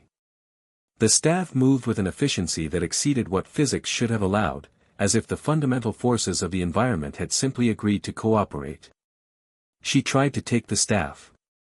He let her almost have it, rotated, got the inside position, and stopped with the staff tip at her throat. Not pressing. Just there. Present. The courtyard went quiet. She looked at the staff tip. Looked at him. The assessment in her eyes was comprehensive and fast and arrived at a conclusion he watched settle into her expression like sediment clearing from water. Not Lucifer level in combat, she said. Not yet. But you don't need to be, do you? He lowered the staff. I'm not trying to fight my way to the top of hell. I'm not interested in the top of hell. What are you interested in? What works, he said. What actually helps people? He set the staff back on the rack. I know that sounds simplistic. It sounds like something I stopped believing was possible a long time ago, she said, with a precision that was not quite bitterness and not quite hope. She sheathed her blade. My daughters, Clara and Odette. They're everything I've built this for. Not the power. Not the estate. She looked at him steadily. Every decision I've made for the last several centuries has had them as the reason. So when someone new arrives and starts rearranging things, you need to know if the rearrangement protects them or threatens them, he said. Yes. He looked at her for a moment. Carmilla. I'm not going to build anything here that requires hurting people who aren't trying to hurt me first. That's not who I am. He paused. If someone comes for your daughters, I'll be in the way before you ask. She studied him with the intense, evaluating intelligence that was, he was learning, her natural resting state. Why? She said. You don't know them. I don't need to, he said. That's just how I work. A long beat. Then she did something he hadn't seen from her yet, she smiled. Actual, unperformed. Brief but real. I believe you, she said. That's alarming. She turned toward the estate's inner door. Come. I have better wine than you had in the East District and we have things to discuss about Vox. Lilith was waiting at the hotel when he returned that evening, which surprised exactly nobody except him. She was in the parlor with Charlie, and the scene he walked into had the quality of something that had been going on for a while, not awkward, not formal, but still carefully navigated. The two of them on separate seats, tea between them, talking in the low, specific way of people who have a lot to say to each other and are taking it at the speed of honesty rather than the speed of convenience. Charlie looked up when he entered. Her eyes were bright in a way that wasn't crying bright but something adjacent, the brightness of someone who'd been given something they'd wanted for a long time and was still in the first hour of having it. He went to the kitchen, poured himself something, and came back and sat down without making a thing of his arrival, because this wasn't his moment and he was old enough in emotional intelligence to know that. She was telling me about the domain, Charlie said, folding him into the conversation without pressure. It's something, he said. She says it's already bigger than it was yesterday. It's growing toward the city, he said. I think it wants to be closer to people. Which tracks, for what it is. Lilith was watching him with the warm, specific attention she'd given him on the platform, the gaze of someone who has been looking forward to a thing and finds the reality of it better than the anticipation. It was a look he was still learning to receive. He hadn't had much practice with being genuinely looked at in a way that was entirely positive. "How was Carmilla?" she asked. "Educational," he said. "On both sides." "She tested you?" "Yes." "And?" "I think we'll work together well," he said. "She's the kind of person who needed to know the truth of something before she could decide anything about it. I respect that. She's been holding this place together through sheer force of intelligence and will for centuries," Lilith said. "She deserves someone who can share that weight." He nodded. Drank his drink.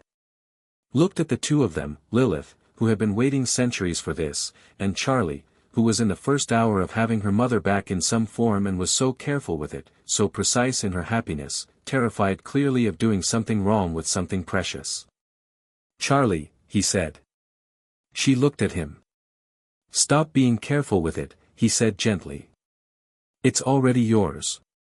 Her face did something complicated and then settled into an expression he hadn't seen on her before, not the front-facing hope, not the performative brightness, but the real thing underneath it. Quiet and deep and slightly undone. "How do you do that?" she said. "Do what?" "See people." He thought about it honestly. "I've always done it," he said. "I think because I spent a long time feeling invisible, and I decided very early that I would never make someone else feel that way if I could help it." He shrugged. "It became a habit." Lilith was looking at him with an expression that was too layered for him to read quickly. He filed it for later. Charlie stood up, went over to her mother, and simply sat beside her on the seat, leaning in, and Lilith's arm came around her with the easy certainty of a gesture that had always existed and was only now getting to happen again. Izuku looked at the window. Outside, the city churned. Vox made his first real move on the 5th day, and it came through Angel. The details came out over breakfast. Angel, who had been staring at his plate with the focused blankness of someone running an internal debate, abruptly said, without preamble, "Vox sent someone to talk to me last night." The table went quiet. Charlie looked up. Vaggy's hand moved fractionally toward where a weapon would have been if she'd been carrying one. "Talk to you about what?" Izuku asked. "Me," Angel said. "Specifically about my contract situation, which is complicated, and has been for a while. Specifically about how Valentino's current position is apparently going to become significantly less stable in the near future, and how Vox would be very interested in discussing a transition arrangement." He turned his fork over. "And also about how the new arrival at the Hazbin Hotel, the word's precise, no embellishment, is a PR asset that can be positioned very favorably, and that someone with my audience reach who happened to have access to said arrival would be extremely valuable to the right organization." Nobody spoke. "He's not coming at me directly," Izuku said. "No," Angel said. "He's coming at you through the people around you. Through the connections you've made." He looked up. "He's trying to find a crack." Izuku sat with that for a moment. Not angry, he'd expected it, in some form. Vox was too smart for a frontal approach and too threatened for inaction. Using Angel was intelligent, not cruel exactly, not from Vox's perspective, just tactically obvious. Find the person with the most complicated relationship with loyalty and apply pressure there. What Vox had miscalculated, and it was a significant miscalculation for a man who prided himself on reading people, was Angel Dust. Who was sitting at this table right now and telling them about it. "He assumed you take it," Izuku said. "Yeah," Angel said, in a voice like a door closing on something. "He did." Izuku looked at him. "What do you want to do about it?" Angel blinked. He'd clearly been expecting strategy or reassurance or instruction. Not the question. "What do you mean, what do I want to do?" "I mean, you're the one he approached. You're the one whose situation he's using as leverage. What do you want to do about Valentino, about your contract, about all of it?" He looked at him steadily. "Not what's tactically optimal. What do you want?" Angel was quiet for a long moment. Something moved through his expression, something that got through the performance and showed the underneath briefly, like light through a curtain. Out, he said. Low, simple. I want out. Okay, Izuku said. It's not that simple, Angel said. The contract is, let me look at it, Izuku said. You're not a lawyer. No, he agreed. But contracts in hell are built on power, and I'm not short of that right now. Let me look at it. Another silence. Angel glanced at Charlie, who was watching Izuku with that careful, assessing expression that had nothing of hope performed in it, just genuine, examining attention. Okay, Angel said. Yeah. Okay. Vaggie, at the end of the table, set down her fork and looked at Izuku with the expression of someone who had been maintaining a position and was examining the structural integrity of that position. She didn't lower the walls. But she measured the foundations differently. Valentino's contract with Angel Dust was a masterpiece of Hell's legal art, binding, layered, each exit clause undercut by 3 subsequent clauses designed specifically to make the exit clause unworkable. Izuku spread the documents across the table in his room and read every page with the focus he'd once applied to analyzing hero strategies in his notebooks. The methodology wasn't different. Identify the structure. Find the assumption the structure was built on. Pressure that assumption. Lilith sat across from him, reading a parallel copy. The fundamental bind, she said, is here. She pointed to a section midway through the 3rd document. The contract defines Angel's output as property of the studio in perpetuity. Valentino structured it as an extension of Angel's identity rather than as a service contract. It makes standard release mechanisms unworkable because you can't release what you've defined as inherent. But the definition is constructed, Izuku said. He assigned the identity. Which means the assignment can be contested. He sat back. In my world, it would be an unconscionability argument. The terms at signing were coercive. Angel didn't choose this from a position of real freedom. Hell's legal framework doesn't recognize coercion as a voiding condition for most contracts, Lilith said. What does it recognize? She looked at him. Superior claim. If someone with greater authority over the subject matter of the contract establishes a prior or overriding claim, the original contract becomes subordinate. She paused. Specifically, if the Sin King establishes a domain-level claim over an individual's will, which is your domain's actual subject matter, then any contract that attempts to own that will become secondary to the domain's authority. Izuku looked at her. You're saying I can effectively void the contract by asserting that his will belongs to my domain's purview. I'm saying it's a legal argument with genuine weight, she said. Whether Valentino accepts it without a fight is a different question. He won't, Izuku said. He'll make it ugly before he concedes. He tapped the documents. That's fine. Let him make it ugly. Are you sure you want to start a direct confrontation with the V's this early? He looked at her with an expression that was calm and absolute.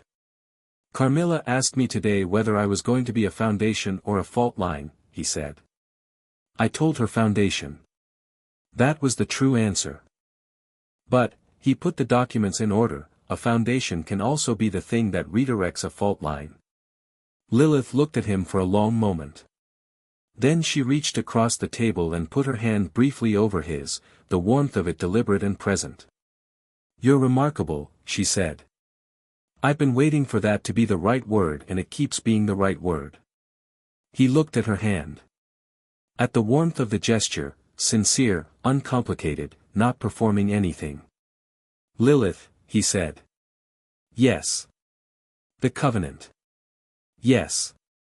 I understand what you said about it needing to be genuine choosing. He met her eyes. I want you to know, I'm not doing this because of cosmic structural requirements. I'm doing it because you're the most honest person I've met in either world, you've been tending something that was mine for thousands of years without being asked, and every conversation I've had with you has felt like the first real conversation I've had in longer than I can clearly remember. She was very still. That's not a decision made quickly, she said carefully. No, he agreed. But I don't think it's a decision that needs more time than it needs. I know what I know when I know it. He held her gaze. I knew what I wanted to do in that committee room before I sat down. I knew the convenience store was only ever temporary. I know this. She looked at him for a long, full moment, the kind of look that reads not the words but the person saying them, that checks the depth of what's being offered against the depth of what's being felt in response. Then she moved around the table, and he stood, and she put both hands on his face with the careful certainty of someone who has been waiting a very long time and has decided that the waiting is finished. Then choose, she said. I already did, he said. When they came downstairs an hour later, Charlie was in the parlor and looked at her mother and then at Izuku and then at her mother again, and her face went through several rapid expressions before arriving at something that was enormous and complicated and delighted. Oh, she said. Don't, Lilith said. I'm not doing anything, Charlie said, in the voice of someone absolutely doing something. Your face is doing something. My face is just my face. Your face is currently announcing something to the entire room. There's only us in the room. Then it's announcing it to us, Lilith said, with a dignity that was not quite maintaining itself. Izuku sat down on the sofa with the careful neutrality of someone choosing not to involve himself in this specific exchange, and Vaggie appeared from the hallway, took in the room's emotional temperature with one comprehensive look, and silently turned around and went back the way she'd come. The V's move came that night, which was earlier than Izuku had expected. Either Vox had less patience than he projected, or the conversation with Angel had rattled something. The move wasn't violent. It was a broadcast. The screens across Pentagram City, the infrastructure Vox had built and maintained, the visual nervous system of the city, lit up simultaneously at 10 in the evening with a special report. Vox himself, on screen, with the grave and measured tone of a broadcaster who has very serious news to deliver and is very sorry about it. Pentagram City, Vox said, we need to talk about what's happening in our home. The report framed it carefully. A new power in hell. Unknown origins, unknown agenda, associating with the controversial Hazbin Hotel project. Connections to Lucifer Morningstar, said with the particular inflection of a name being used as a warning.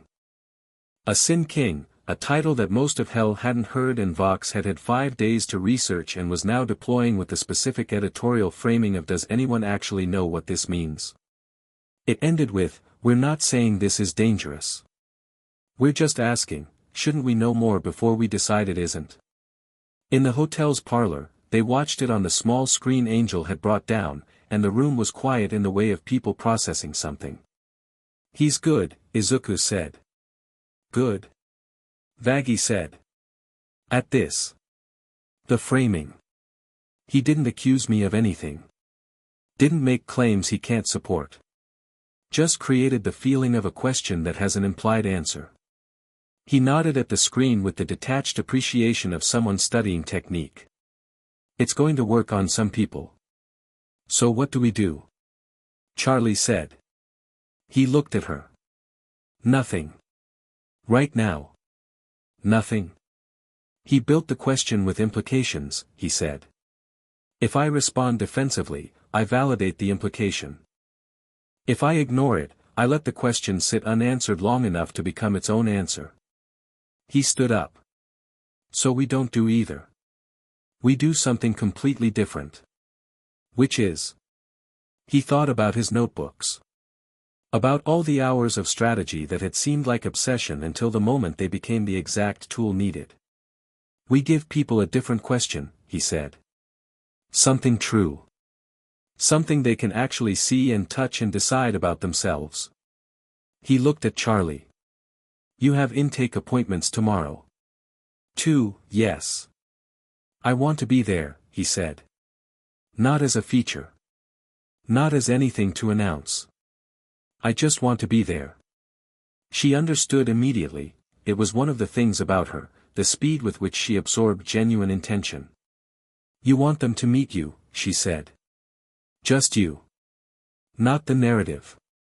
The thing Vox can't control, he said, is what people experience directly.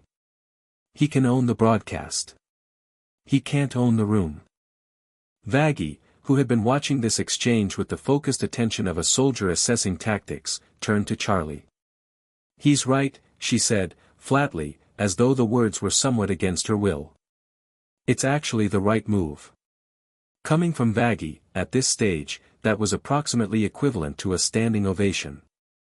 Okay, Charlie said, and despite everything, the broadcast still playing on the screen behind her, the city's uncertainty humming at the frequency Vox had set it humming at, she was smiling. Because the hotel was full of people who were choosing to be here, and the man who had arrived on her doorstep 5 days ago with no agenda and no performance was still here, and tomorrow there would be new people at the door who needed what this place offered. And the question wasn't whether hell was ready for any of this. The question was whether hell knew yet what it was about to become. Looking at the faces in the room, Angel, who wanted out of a cage he'd been in so long he'd started to forget he was in one. Vaggie, who was almost done pretending she hadn't already decided. Lilith, who had been waiting thousands of years for a foundation to stand on. And Charlie, who had always known before anyone else that the answer to hell's problems was not cruelty or power or strategy, but genuine, uncomplicated, unashamed care, Izuku thought, yeah. Hell was about to find out. Chapter 4, Heaven Sends a Letter. The letter arrived on a Tuesday. It didn't come through any door. It didn't ride with a messenger or appear in a mailbox or announce itself in any of the ways that correspondence in hell typically announced itself, which ranged from the mundane to the theatrical depending on the sender's opinion of their own importance. It simply materialized on the hotel's front desk at 8 in the morning, placed with the precise geometry of something that had been set down by hands that did not make casual gestures. White envelope. Gold seal. The kind of stationery that communicated institutional authority the way a judge's bench communicates it, through accumulated weight rather than decoration. Charlie found it first. She stood at the desk in her morning clothes and looked at it for a long moment before she picked it up, turned it over, and read the seal. Then she called for Izuku. He came down the stairs still pulling his coat on, registered her face, not frightened, but recalibrated, the expression of someone who has been expecting a category of problem and is now determining which specific version of it has arrived, and looked at the envelope. Heaven, he said. The Seraphim Council seal, she confirmed. Specifically, this is Sarah's official correspondence mark. Not the General Council. Sarah. He took it from her. The paper was warm, which he found interesting. Not physically warm the way a thing left near a fire is warm, but warm the way sunlight is warm, carrying in its temperature a reminder of where it came from. He broke the seal. Read it. The language was formal, layered, beautiful in the way of documents written by people who have had centuries to perfect the art of saying things with authority. Stripped of the architecture, it said, the Seraphim Council has become aware of a significant anomalous event in the infernal realm. The nature of this event, specifically the emergence of a Sin King title, last observed several millennia prior, falls within the Council's purview of cosmic oversight. An envoy will arrive within 72 hours. Cooperation is expected. The Council does not anticipate difficulties. The last line was the most telling. Not a threat. Not even a warning. Just a statement of expectation. And the expectation itself was the threat, the institutional confidence of a body that had never had its expectations meaningfully disappointed. Izuku folded the letter. How do they have jurisdiction over hell? He asked. They argue they have cosmic oversight over everything, Charlie said, in the tone of someone who has had this argument before. Dad argues they have oversight over heaven and their interpretation of the covenant between the realms, and that hell operates under a separate authority. She paused. The practical reality is that nobody's ever pushed the question hard enough to find out who's right, because the cost of being wrong has always seemed too high. Until now, he said. She looked at him carefully. You're not going to cooperate. I'm going to meet the envoy, he said. That's cooperation enough. The 72 hours before the envoy's arrival were the busiest of his first week in hell, and they were busy in the productive rather than the anxious sense, the kind of busy that builds things rather than just reacts to them. The intake appointments had gone exactly as he'd intended, which was to say they'd gone without him intending anything visible at all. Two sinners, both arriving with the guarded, performative skepticism of people who had been offered help before and found it transactional. He'd sat in the corner of the intake room while Charlie ran the session, present but not central, and both arrivals had clocked him within the first few minutes, the way anyone clocks the gravitational center of a room, and spent the rest of the appointment throwing sideways looks trying to categorize him.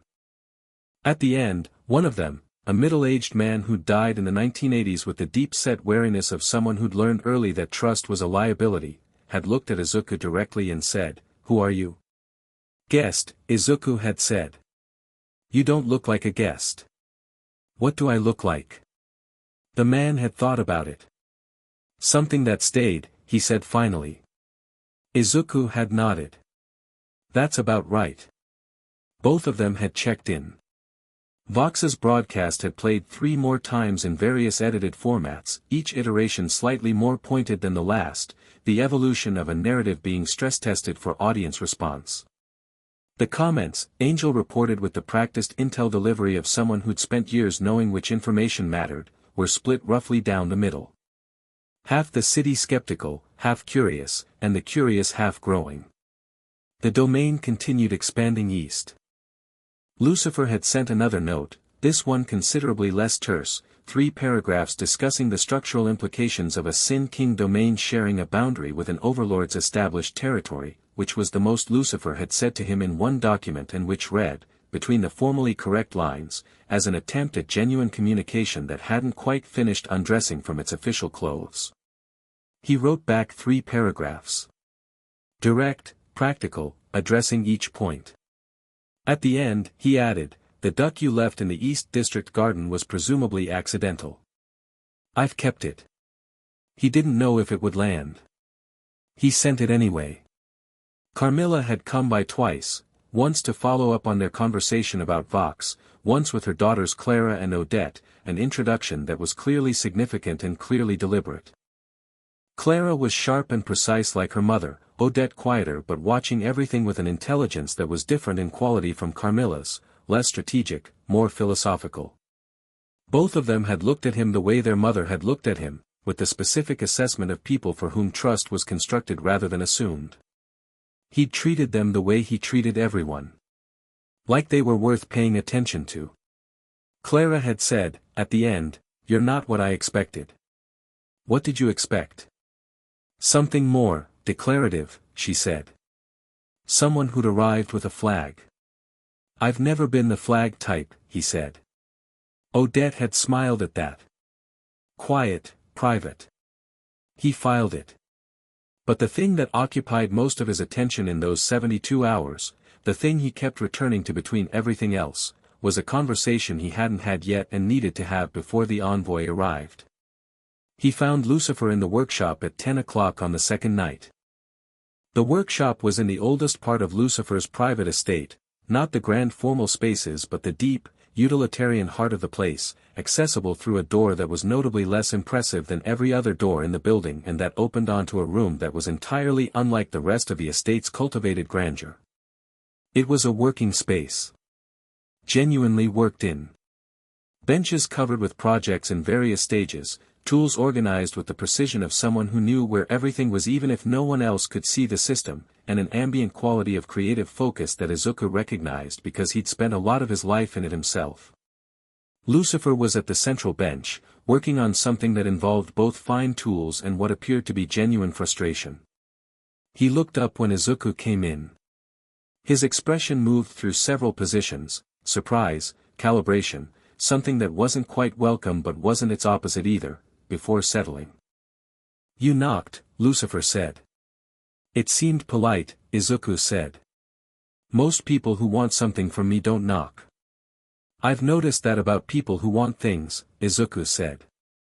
"I find it more efficient to just ask." Lucifer set down the fine tool. Looked at him. "What do you want?" "To talk," Izuku said. "Before the envoy arrives.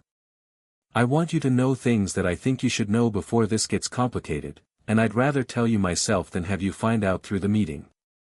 Something shifted in Lucifer's face. Not the political calculation, the other thing, the human thing underneath the celestial architecture, the worn and genuine thing that showed up in the notes and the workshop and the brief unguarded expressions when he thought about Lilith. "Sit down," Lucifer said.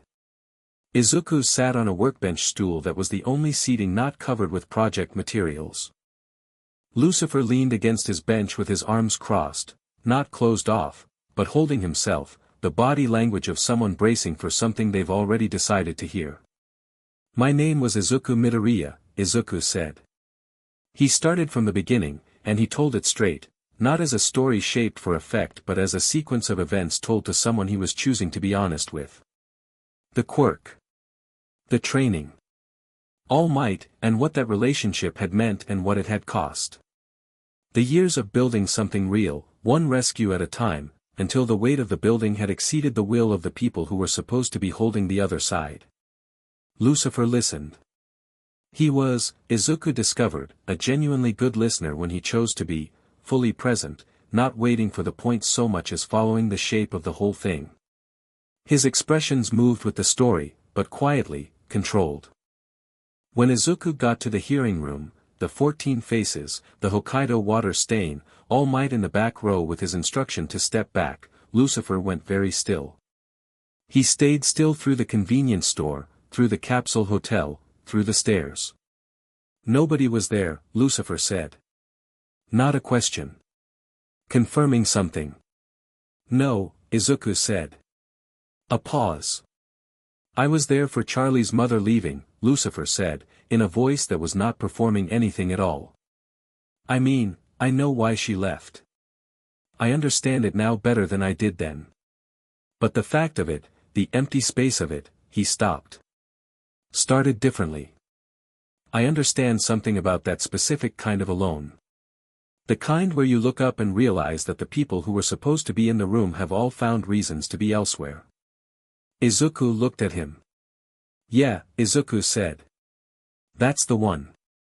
They sat with that for a moment, not in the performative way of people sharing grief for the sake of connection, but in the real way, the quiet recognition of two people who have touched the same specific shape of pain from different directions. "Why are you telling me this?" Lucifer said. "Because the envoy is going to try to use my origin as a variable," Izuku said. "My history, my death, the specific way I arrived here. Sarah will have done her research. She'll have a version of my story that's been shaped into a tool, and she'll use it to frame me as something unstable, or something dangerous, or something that needs to be monitored and managed." He looked at Lucifer directly. "I want you to have heard the real version first so that when she uses the shaped version you can feel the difference." Lucifer looked at him for a long moment. "You're asking me to trust you." "I'm asking you to be informed," Izuku said. "What you do with it is yours." Lucifer uncrossed his arms. Picked up the fine tool again, turned it in his hands, set it down. "My daughter," he said carefully, in the voice of a man selecting words the way you'd select footing on uncertain ground. "You're important to her. I can see it and I've been trying to decide how to hold that." He looked at his bench. "Charlie doesn't, she doesn't give her trust carelessly. She's too open, too warm, and people have used that against her. When she decides someone is worth it," he paused, "she's usually right and I'm usually too late deciding whether to agree." "She told me about you," Izuku said. "The real version. Not the complicated version she gives people to manage their expectations, the real one. She misses you. Not who you were, you." Lucifer didn't speak for a beat. The workshop hummed. "She's still in that hotel," he said. "She chose that hotel," Izuku said. "There's a difference." A longer pause. Something moved through Lucifer's face that was too private to read and Izuku didn't try. "The envoy," Lucifer said, returning to practicalities in the specific way of people who are done being vulnerable and filing the vulnerability for later use. "Sarah's sending Emily." Izuku frowned. "Not herself. Emily is," Lucifer seemed to choose his words carefully, "the younger seraph. Newer. Genuinely good in the way that Sarah has lost. Sarah sends her when she wants something assessed honestly but needs the assessment delivered with enough warmth that it doesn't become a diplomatic incident. Smart, Izuku said. Don't underestimate her, Lucifer said. Emily is good. That doesn't make her safe. People who are genuinely good and genuinely convinced they're right are the most dangerous kind of obstacle. I know, Izuku said. I spent years working for an institution full of people like that. Lucifer looked at him, and this time the look had something new in it. Not the early wariness, not the political calculation. Something closer to the way someone looks at a person they've decided, against various forms of resistance, to actually know. The duck, he said. From the note. In the East Garden, Izuku said. Yellow. Rubber. Looking very purposeful. I was testing the acoustics in the domain boundary, Lucifer said, with the specific dignity of someone defending a position they know is indefensible. Absolutely, Izuku said. It has acoustic properties that are relevant to boundary, of course. You can keep it, Lucifer said, with great precision. Thank you, Izuku said. They looked at each other. Something that was not friendship yet but was its immediate precursor, the thing that comes after two people have had a real conversation and neither of them has used it as a weapon and both of them have registered the relief of that, settled in the workshop like a third presence. Come for dinner, Lucifer said abruptly. Tomorrow. The estate. Charlie doesn't know I've been thinking about asking her for a while and he stopped. Come for dinner. Bring Charlie. I'll bring Charlie, Izuku said. He stood, moved toward the door. Stopped. Lucifer, he said. What? She said the distance was never about not caring. He looked at him. I should have said this when I said it the first time but you weren't ready to hear it then. She also said that the thing she regrets most is the time. The years of it. She said that to me specifically. I thought you should have the whole thing. The workshop was very quiet. Lucifer looked at his bench. At the fine tools. At his hands. Go away now, he said, roughly. Izuku went. Emily arrived not as the envoy but as herself, which was the first and most significant thing Izuku noticed. She came through the front door of the hotel on the morning of the third day, alone, no guard, no formal announcement, in clothes that were angelic in the technical sense but worn with the ease of someone who'd chosen them rather than been dressed in them. She was young in the way that things of genuine celestial creation are sometimes young, not naive, not inexperienced, but with a freshness of conviction that hadn't yet been managed into institutional shape. Her eyes were wide and honest and they went straight to Izuku the moment she was through the door with the recognition of someone who had done their research and was now comparing the report to the reality. The reality, her expression suggested, was surprising her. You're not what I expected, she said, and then looked mortified. I'm sorry, that was honest, he said. I appreciate it. He offered a hand. Izuku Midoriya. She shook it. Emily. She paused. Just Emily. I know what my title is but I find it creates distance and I'm here because I want to understand something, not because I want to establish a hierarchy. Behind him, Izuku heard Vaggie make a small sound that might have been approval under any other circumstances and was definitely approval. Charlie appeared from the kitchen with the slightly breathless quality of someone who'd been expecting this and had chosen to mark the occasion with refreshments.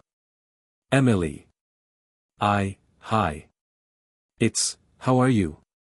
You look, hi. Hi, Charlie, Emily said, and the warmth between them was immediate and genuine, the warmth of two people who had met under complicated circumstances and found in each other something they recognized. You look wonderful. The hotel, is this different? Did you repaint? The parlor, yes, Nifty did this isn't the point, Charlie said, visibly redirecting herself. Come in. Sit. Do you want anything? We have something that's approximately coffee and I think Husk might have something more serious if you need it. The coffee sounds perfect, Emily said. They settled in the parlor, Izuku, Charlie, Emily, and Vaggie in the corner with her arms crossed and her eye tracking Emily with the assessment of a soldier who hadn't fully stood down. It was honest company and Emily seemed to understand that, seemed to find it more comfortable than the alternative. I want to say something before anything official, Emily said, looking at Izuku. Sarah's brief for this visit is an assessment. She wants to understand what a Sin King means for the existing covenant structure between heaven and hell and whether there are implications that require the council's attention. She folded her hands. My brief is to be honest about what I actually find. Those two briefs are not necessarily the same, and I think you should know that going in. I already knew it, Izuku said. But I'm glad you said it. She nodded. Then, can you tell me about yourself? Not the cosmic version. You.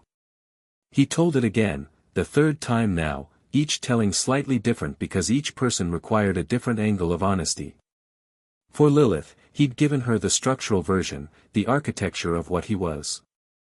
For Lucifer, the emotional load-bearing version, the truth underneath the events.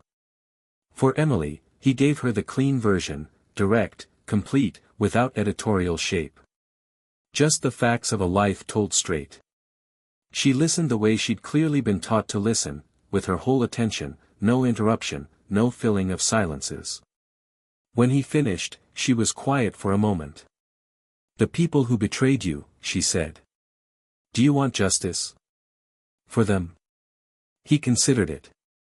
Actually considered it, didn't reach for the answer that sounded best.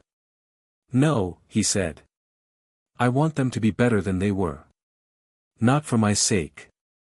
For everyone they'll meet after me. He paused. There will be someone after me who needs what I needed, and they'll either have learned or they won't. He looked at her. I can't control which one it is. But I'd rather spend my energy building something here than chasing something there. Emily looked at him for a long time. Something in her expression was doing significant work. Sarah is going to tell the council that your presence represents an instability risk, she said. She's not wrong about the instability. You've reshuffled Hell's power structure in a week and a half, and from Heaven's perspective that's a seismic event. But, she stopped. But you don't think instability and danger are the same thing, he said. I think, she said carefully, that the existing stability wasn't stable so much as it was static. And I think there's a difference. She looked at Charlie. I've argued that difference with Sarah before, about the hotel, about what you're doing here. She's not cruel. She believes the system is the thing worth protecting, and she's been right about that for long enough that she's stopped questioning whether it's still true.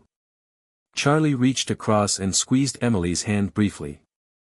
You're very brave, she said quietly. I'm very tired of the alternative, Emily said. The parlor held that for a moment. What will you tell Sarah? Izuku asked. The truth, Emily said.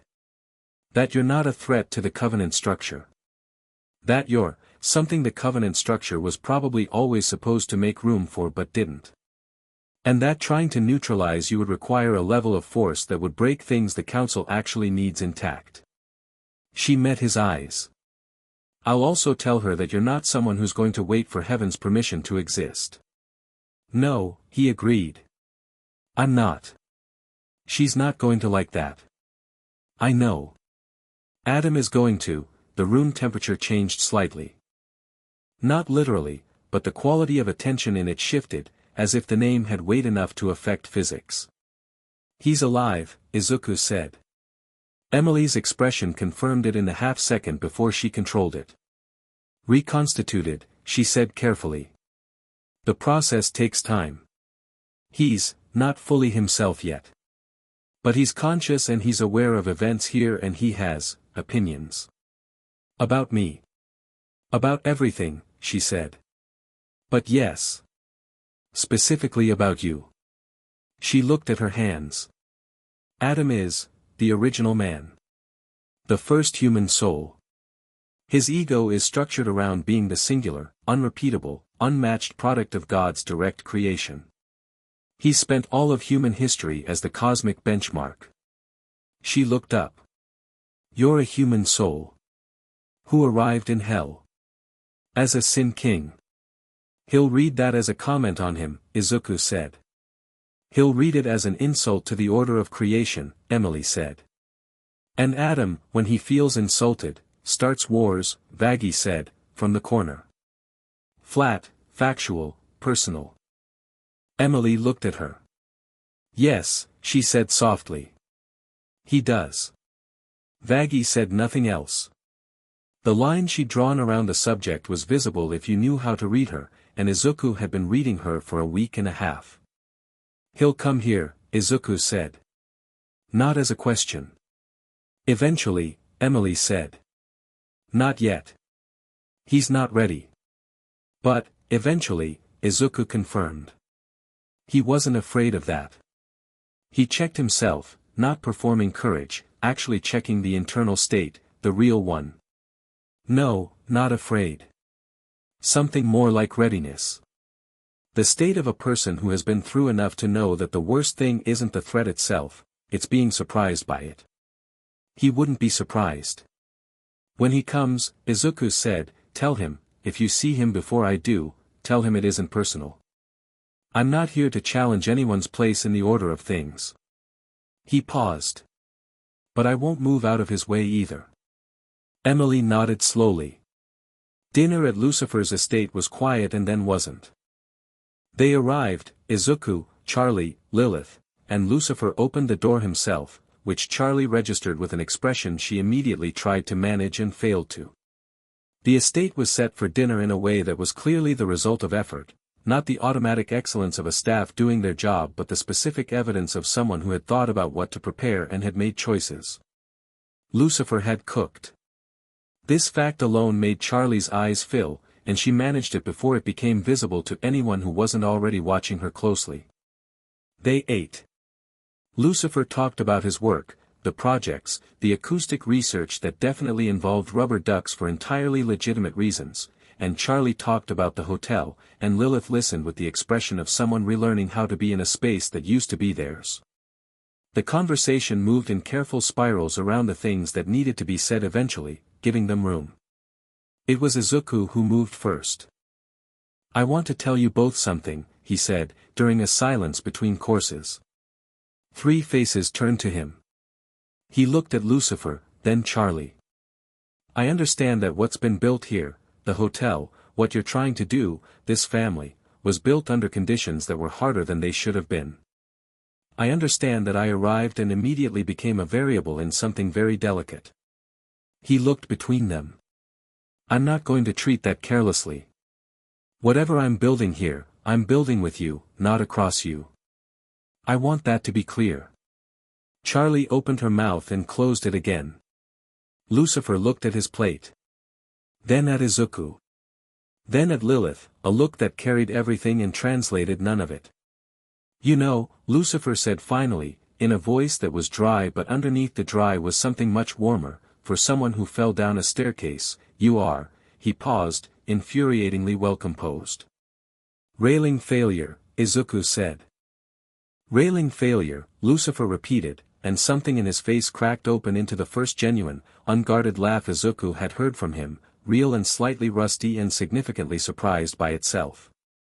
Charlie made a sound that was half laugh and half something else, and Lilith put her hand briefly over Lucifer's on the table in a gesture that was not the old gesture, not the continuation of something, but something new, the first tentative line of a different thing, and Lucifer looked at her hand and then didn't look away. After dinner, when Charlie had gone to find the bathroom and Lilith was in the kitchen, Lucifer stood with Izuku on the estate's balcony looking out over the city. She chose you, Lucifer said. Not accusatory. Examining. Yes, Izuku said. That's not, she doesn't do that easily. In all the time, Lucifer stopped. I know, Izuku said. I don't take it lightly. You'd better not, Lucifer said, in a tone that had no real threat in it but had a father's weight. I mean it, Izuku said. Lucifer looked at the city for a long moment. The lights, the noise, the enormous complicated life of the realm he'd ruled and loved and been lonely inside for centuries. The hotel, he said. What Charlie's doing? I've been at a remove from it. I've told myself it's because I don't want to complicate what she's building, but, you've been scared it won't work, Izuku said. And if you're involved and it doesn't work, it'll be your failure too. And you've had enough of those. The pause was long enough that the city noise filled it. She needs you there, Izuku said. Not saving it. Not fixing it. Just there. I know, Lucifer said, in the voice of someone who has known a thing for a long time and is only now choosing to act on it. She's going to be incredibly annoying about it when you show up, Izuku said.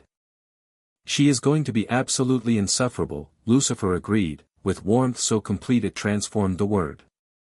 They stood there for another few minutes, the Sin King who fell down a staircase and the fallen morning star who'd been alone with his kingdom too long, and the city below them went about its business, unaware that the thing it was about to become had started, quietly, in a workshop and a parlor and a dinner table, with people who chose to tell each other the truth. Behind them, the estate's light spilled warm through the balcony door. Somewhere in the reconstitution chambers of heaven's outer reaches, Adam opened his eyes in the dark and thought about what he'd heard, and his hands closed into fists. Chapter 5, The Shape of a King. The covenant deepened on a Wednesday, which Izuku found appropriate because Wednesdays had always been the most honest day of the week, not the false start of Monday, not the performed productivity of Tuesday, not the anticipatory energy of the days after. Wednesday was the middle. The thing itself, stripped of approach and aftermath. He was in the domain when it happened. Not the boundary region, not the edge where his territory pressed against Hell's older cartography, but the deep interior, the heart of it, which he'd been spending an hour each morning in because it required it. Not in a demanding way. More the way a garden requires attention, not because it'll die without it, but because attention is part of what makes it what it is. He'd walk it. Feel where it was growing, where it was settling, what it was becoming as it learned the specific gravity of the person it had chosen. It had grown significantly. 3 weeks of his presence had done things to the landscape that weren't dramatic but were thorough. The stone had a different quality of darkness, more intentional, less geological.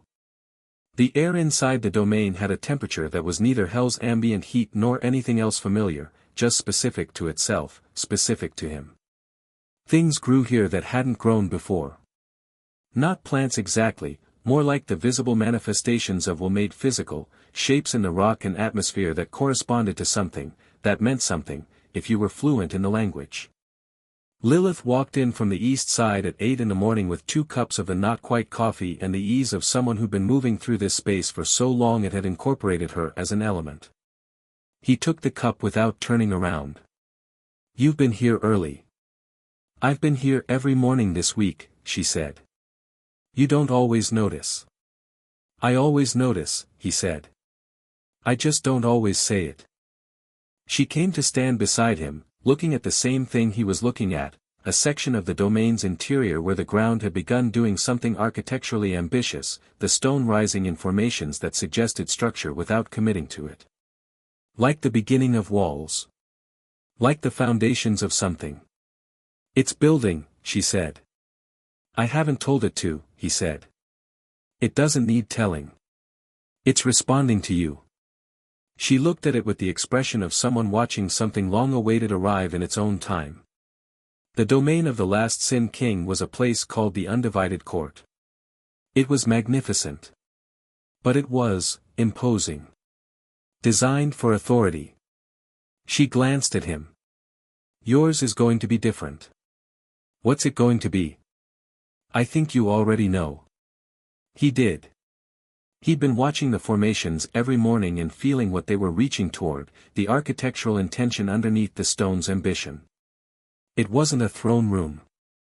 It wasn't a fortress. The shapes were gathering around a central space that wanted to be open, accessible, designed for presence rather than power, the difference between a place that says I am here and you are below and a place that says you are here, sit down, this space was made for you too. A hall, he said. Not a court. A hall. A place where people can come, she agreed. He drank his coffee and watched the domain build itself in slow increments and thought about the covenant, specifically about the parts of it that had been hovering in the background of the last 3 weeks like a conversation he'd been letting approach at its own pace. He'd known it was coming. Lilith had been patient about it, which he understood as both genuine and also the patience of someone who knew that patience was the right tool here and had the self-possession to use it correctly. "Charlie," he said. Lilith was quiet for a moment. "That's for Charlie to decide," she said. "I know. I'm not deciding it for her." He turned to look at her. "I'm asking if you've talked to her about it." "She's known about the covenant since she was old enough to understand what I am," Lilith said. "She knows what it means. She's been," a pause, very slight, "thinking about it for longer than you've been here." He looked at her steadily. "Since before I arrived?"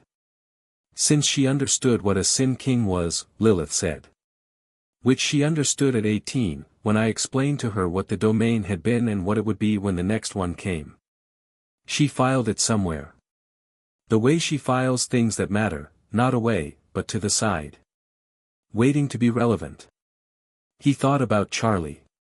About every version of her he'd seen in 3 weeks, the morning version in the Morning People Can Go to Hell shirt, the intake session version with her whole heart in her voice, the dinner table version catching herself having something good and being careful with it. The version that had sat across from him the first night and asked "What are you going to do?" really and received an honest answer and decided on the spot to trust it. He thought about the way she'd looked at him on the second day, when he'd said her openness was genuine and meant it. The way that had landed, not as a compliment she'd been waiting for but as a thing seen that she hadn't known she needed to have seen. "I'm going to talk to her today," he said. "I know," Lilith said. "I'll stay here." He handed her back his cup and walked out of the domain toward the city. He found Charlie on the hotel's roof. This was apparently a regular occurrence. Angel had mentioned it in passing, the way he mentioned things that were common knowledge, that Charlie went up there when she needed to think without the hotel's ambient noise and her own tendency to be helpful interrupting the process. The roof had a clear view of the city and a small, slightly precarious seating arrangement that someone had assembled from whatever materials had been available and that had achieved, accidentally, a kind of charm. She was sitting with her legs over the edge and her wings out in the loose, unself-conscious way she held them when she wasn't in public, not furled, not displayed, just present, the way a person lets their hands rest in their lap. She heard him come up through the roof access and didn't startle. Turned her head. "Hey," she said. "Hey," he said. He sat beside her, looked at the view. Pentagram City from above had a different character than from street level. The chaos organized itself into patterns from here, the neon and noise resolving into something that looked almost like intention. They sat quietly for a few minutes. This was something he discovered they were both good at, the specific silence of two people who don't need to fill space with each other, who can exist in proximity without either performing comfort or managing discomfort. It was rare.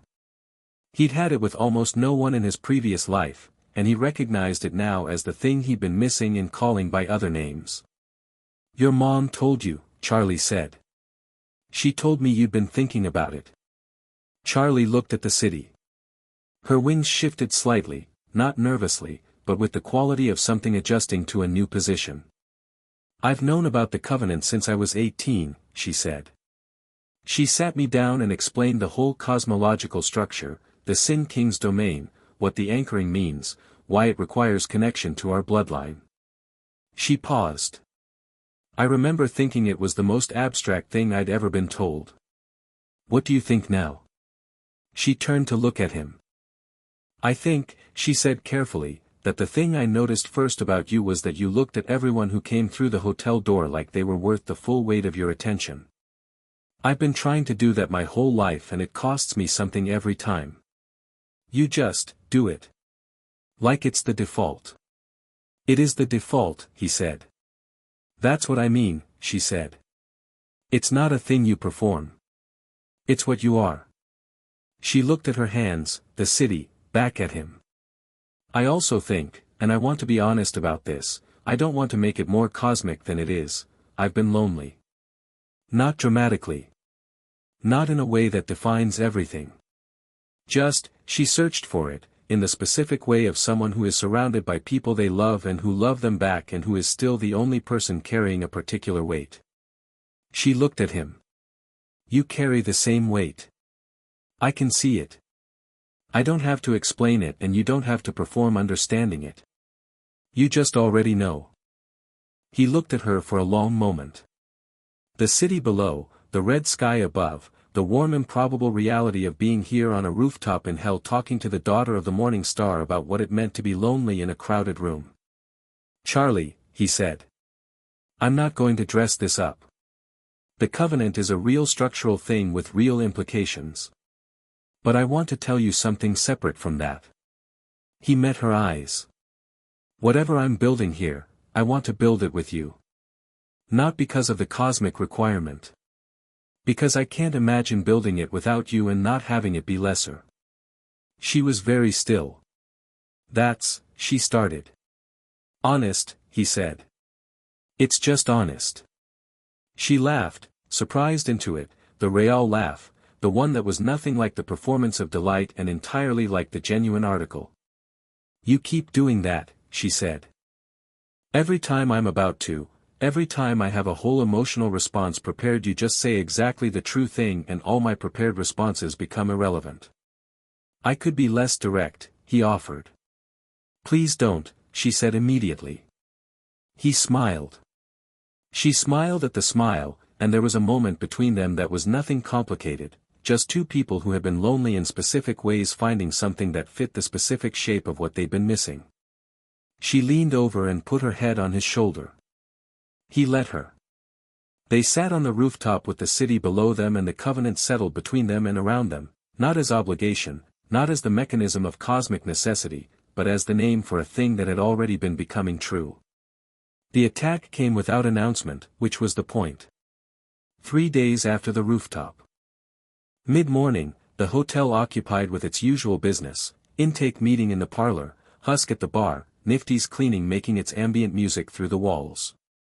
Izuku was in his room reading through more of Hell's legal documentation around Angel's contract when the domain shuddered. Not metaphorically. The actual ground, the physical substrate of his territory, which now encompassed a significant portion of Hell's east side and was working its way through the older districts, shuddered with the specific frequency of something being hit. He was on his feet before the sound from outside reached the building. He went to the window. Then he went to the door. The sky over Pentagram City had changed. Not the ambient red-gold of Hell's ordinary atmosphere but something sharper, a light coming from the north that was white and cutting, celestial in the specific way that things from heaven are celestial, beautiful, absolute, uninterested in your opinion of it. Adam. Not the question he'd expected. He'd expected later, more preparation, more strategic build-up, Vox's media campaign creating the political conditions first.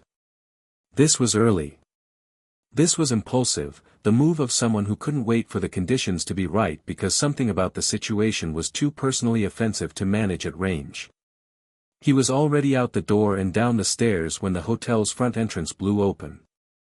Not from outside, from the force of Vaggie crossing the parlor at combat speed, wings out, staff materialized, moving for the door with the automatic efficiency of a soldier whose body remembers every engagement and had already processed the threat signature before her conscious mind had caught up. North, Izuku said, already past her. I know, she said, already past him. They exchanged a look in the half-second of parallel motion that contained a complete tactical conversation, scale, approach vector, who's coming in, who holds the hotel. She peeled off toward the east. He went north and accelerated. The streets between the hotel and the attack's origin were clearing out, sinners scattering with the practiced speed of a population that had survived exterminations and developed excellent instincts for when to be somewhere else. The white light was intensifying, coming down in a column from a breach point in Hell's sky, and at its base something was hitting the ground with impacts that had the specific signature of a being who had done this before and enjoyed it. Adam was bigger than the last time he'd been here. Not dramatically, he was still recognizably the same figure, the archaic arrogance of the first man written into every line of his posture. But reconstitution had done something to him beyond simply restoring what had been destroyed. He was angrier. The anger had been incorporated into the reconstruction, had become structural, and the thing standing at the base of the light column in Hell's North District, having just put 3 buildings through their own foundations with his bare hands, was not the calculated extermination commander of before. It was something rawer and more dangerous, a being defined by outrage, and outrage was a terrible purity of motivation. He saw Izuku coming from 2 blocks out and he stopped. The stopping was as violent as the hitting, everything just arrested, focused, the full intensity of his attention narrowing to a point. "There it is," Adam said. His voice carried effortlessly, it was built to carry, built to be the voice that named things, and he was using it now with that original authority that still lived underneath all the contempt and performance. "The staircase casualty." "Adam," Izuku said. He stopped at about 20 meters. Not because he needed the distance. Because he wasn't in a hurry. "You know what you are," Adam said, and despite the violence and the light and the rubble of 3 buildings, the voice was almost conversational. The contempt had a quality of genuine bewilderment in it. "You're a human. A dead one. Not even a significant death, I've been told the whole story, don't look surprised, Heaven has excellent research staff. Fell down some stairs. Spent his last weeks working a convenience store. And somehow, the bewilderment sharpened into something colder, somehow this is what gets to be a Sin King." "Yeah," Izuku said. Adam paused. Recalibrated. He'd clearly expected more of a response. "That's all you've got? What would you like me to say?" "Something worth responding to," Adam said, and the rage under the surface moved, and 3 more structures in the surrounding area absorbed the impact of his attention before he pulled it back. "You're a nothing. A footnote. You existed for 23 years on a planet that mattered about as much in cosmic terms as a dust mote, and he was working himself up now, and the light from the breach above them was responding to it, intensifying, you got to fall here. As this? While actual important souls, while you," Izuku said. The words were quiet. They landed in the space between them and sat there with a clarity that was almost physical. Adam stopped. "While you," Izuku said again, not as an accusation, just as a completion. "That's the sentence. You're angry because you didn't get this. Because you're the first man, the original, God's direct work, and a nobody from Japan who fell down a staircase is a Sin King and you're not." The silence was enormous. "You want to be careful," Adam said, in a voice that had gone very quiet. "I'm always careful," Izuku said. "I'm just not afraid." He took 3 steps forward. "Adam. I don't have anything against you personally. I don't have a claim on your position or your title or your place in anything. But I'm not going to shrink to make you more comfortable with what I am. You can be angry about it or you can decide what to actually do, but I'm not moving and I'm not performing smallness for you." The light above them was white-hot. The breach was open and something immense was looking through it, the weight of heaven's attention, the council's awareness of what was happening below. Sarah watching.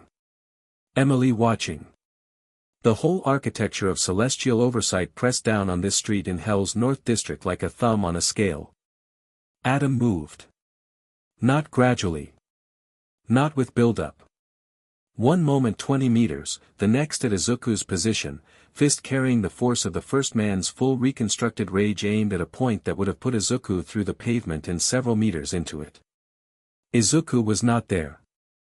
The movement was simple, minimal, economical, the absolute reduction of the dodging principle to its essential form. He moved out of the line by the smallest possible margin and let the impact go past him, and the street where he'd been standing erupted into a crater that sent stone in a 10-meter radius.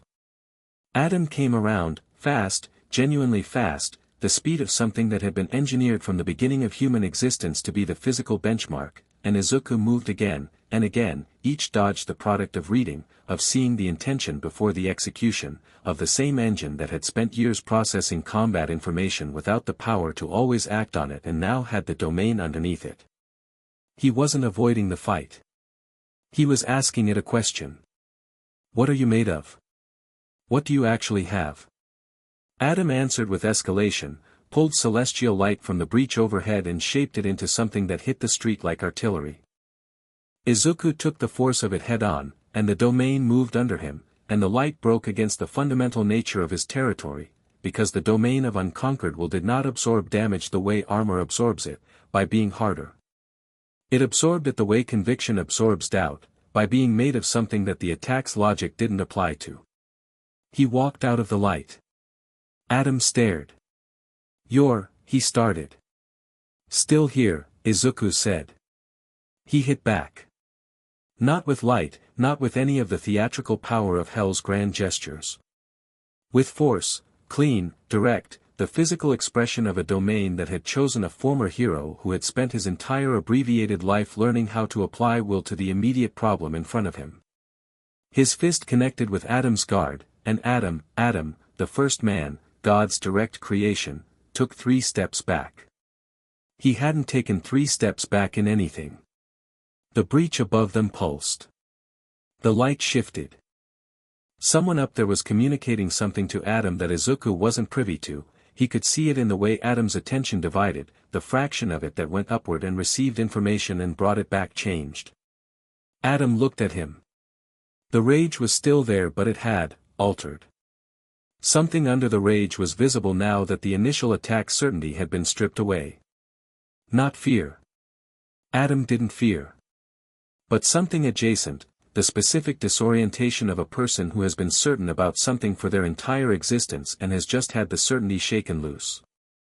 You hit back, Adam said. Did you think I wouldn't? Everyone either runs or tries to placate. Adam looked at his own hand, where Izuku's strike had landed. Nobody just hits back. Izuku said. I'm not anyone you've dealt with before. I'm not a demon defending territory and I'm not a sinner trying to survive. I'm not afraid of heaven and I'm not interested in politics. He looked at him levelly. I'm a 23-year-old who was thrown away by the people he trusted and landed here and decided to build something real. That's it. That's the whole story. He paused. You can be threatened by it or you can leave. I'm not going to chase you. Above them the breach was closing. The light was withdrawing. Sarah, he thought. Sarah pulling the column back, making a decision, removing the celestial sanction from this engagement with the definitiveness of an institution that knows when a situation has left its preferred parameters. Without the light, Adam was still massive. Still dangerous. But the context of him had shifted, and he seemed to feel it, the withdrawal of the backing that had made this feel like an official action and the revelation of what it actually was underneath the sanction, a deeply personal grievance being acted on in a deeply personal way. This isn't over, Adam said. I know, Izuku said. Come back when it's not about your ego. Adam looked at him with an expression that was too complicated to read simply, rage and bewilderment and something that had the raw unprocessed quality of a wound that hadn't decided yet whether it was going to heal or infect. He left. Not through the breach, it had closed, but through his own means, the departure of a being that hadn't been stopped but had lost the thread of what it was doing and needed to find it again somewhere else. The North District was very quiet.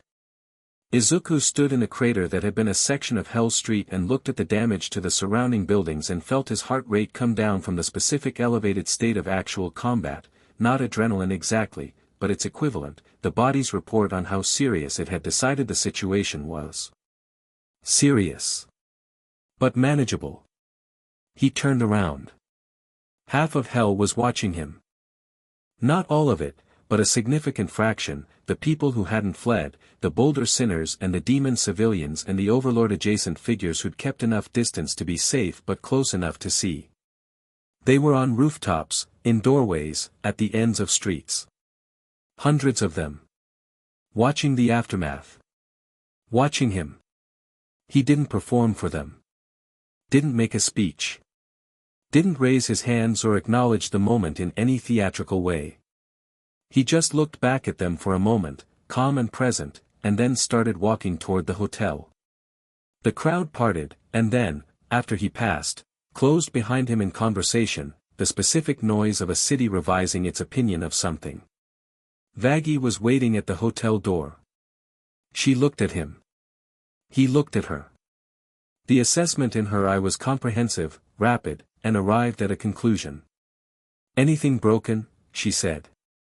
"Street's going to need work," he said. "You?" "No," he said. She nodded. Started to turn away. "Vaggie," he said. She stopped. "You went to the east side. When the attack started. The hotel needed, you protected the hotel," he said. "You didn't come north with me." She turned back. Her expression was careful. "You didn't need, I know I didn't need protection," he said. "That's not what I'm saying." He looked at her. "You chose the hotel over the fight. Over Adam, who you have personal reasons to want to face." He paused. "That's not a small choice." Something moved through Vaggie's expression, something she didn't often let through, something from the underneath. The ex-soldier. The person who had been defined by a capacity for violence for so long that she'd built her identity around being the one who stood between things and the people she loved. "The hotel matters more than the fight," she said. "Yes," he said. "It does." She looked at him for a moment. The wall was still there, it would probably always be there, it was structural to her, but behind it something had shifted orientation, turned to face him fully instead of standing sideways in readiness. "You didn't tell him off," she said. "Adam. In the debrief story I'm already hearing from the people who watched, everyone's talking about what you said to him. But it wasn't a speech." "No," he said. "It was just, true things." "That's usually enough," he said. She was quiet for a moment. "Back in heaven," she said, "before, I believed in the truth of the system. That the exterminations were necessary, that the order was worth protecting, that the harm was justified by the structure." She looked at her hands. It took losing everything to understand that the system's truth and the actual truth were not the same thing. He waited. "What you're building here," she said. "It doesn't ask permission from the system." "No," he said. "Good," she said, and there was something in it that was the final release of a weight she'd been carrying since the moment he'd walked through the door. The last installment of skepticism paid off, the account settled. "Good." He went inside. She followed, and the door closed behind them. The Covenant came for Charlie at sunset. Not dramatically. It didn't announce itself. It simply became the right time, the way evenings become evenings, through the accumulated weight of the day arriving at a natural conclusion. They were in the garden behind the hotel, which was a small, slightly overgrown space that Nifty tended with more enthusiasm than consistent methodology, and Charlie had been there when the day's noise wound down, and Izuku had found her there, and they'd been talking for an hour about nothing much, the hotel, the intakes, a story she had about Serpentius and an experiment gone sideways that had turned 3 rooms temporarily orange. At some point the talking wound down and they were just present together in the garden with the amber-red evening settling around them. "I was scared today," she said. Not about herself, the inflection was clear. About him. "I know," he said. "I didn't, I stayed at the hotel. Vaggie took the east, and I ran the intake session because there was a person sitting in that parlor who needed someone's full attention and I was the only person there to give it." She looked at her hands. "But I was scared." "That's right," he said. "The person in the parlor needed you. You gave them what they needed." "That's exactly right." She looked at him. "You're not going to tell me I shouldn't have been scared?" "Why would I tell you that?" "Because you weren't." "I was a little scared," he said honestly. "Not of Adam specifically. But of, the first real test. The first time the thing I've been building here gets actually challenged in a way that matters." He looked at the garden. "Yeah. A little scared." She seemed relieved by that in a way that was disproportionately significant, the relief of someone who'd been watching an apparently unshakable person and quietly worried that the unshakability was a performance. "It's real," he said, understanding what the relief was about. "All of it. I'm not performing calm. I've been through enough that my baseline for alarming has moved significantly." She laughed. "That's either very healthy or very concerning." "Probably both," he admitted. She was quiet for a moment. Then, the covenant. "Yes," he said. "I've been thinking about what you said on the roof." She looked at him sidelong, the honest directness that was her particular form of courage, not the warrior's courage but the courage of someone who refuses to be indirect about things that matter. "You said you can't imagine building this without me." "I can't. I can't imagine it without you either," she said. "And I want to say that on its own terms. Not as the covenant. Not as the cosmological structure. She looked at him fully, "You came through my door 3 weeks ago and the hotel has been different since. I've been different since. And I don't want to be careful with that when the careful thing is to just say it's true." He looked at her in the garden's dim warm light. The hotel behind her, the city beyond, the domain somewhere east breathing slow in the evening, and this woman who had built something real out of hope in the middle of hell and had never once stopped believing it was worth building. "Then it's true," he said. She closed the distance between them and kissed him simply and directly, the way she did everything, without excess, without performance, with the full and genuine presence of someone who means exactly what they're doing. When she pulled back, her wings had spread slightly in the unconscious way they did when she felt something strongly, and she looked briefly mortified about it and then decided not to be. "The wings are involuntary," she said. "I know," he said. "I've noticed. They do that when, I know," he said again, smiling. She laughed, the full real one, and leaned her forehead against his shoulder, and the covenant settled into place around them with the quality of something that had always been there and was now simply acknowledged. Lucifer appeared at the hotel the next morning. Not announced. Not invited, or rather, the invitation had been standing since Izuku had told him Charlie needed him there, and he'd clearly spent the night deciding what to do with it and arrived at his answer. He knocked. Charlie opened the door. The look on her face when she saw him standing there, not the estate version, not the formal version, just him, in something casual, with the uncertain posture of a person who isn't sure of their welcome and has come anyway, was something that Izuku, watching from the bottom of the stairs, thought he'd probably carry for a very long time. She said, "Dad." He said, "I thought I might, if it's not." She grabbed him in a hug that had the full force of everything behind it, and he made a sound like something releasing, and his arms came around her, and that was that. Over her head, Lucifer looked at Izuku across the hallway. The expression on his face was stripped of everything, the grandeur, the dignity, the careful performance of celestial authority. Just a father who had nearly lost more time than he'd already lost and had chosen, at last, not to lose any more. He mouthed something. Izuku read it. "Thank you." He nodded once. Went into the kitchen to give them the hallway. Angel was already at the counter with coffee, having clearly witnessed the whole thing through the kitchen doorway and having the emotional regulation of someone who processed large feelings by acting as though they hadn't noticed them. "So," Angel said, looking very carefully at his mug. "Big morning."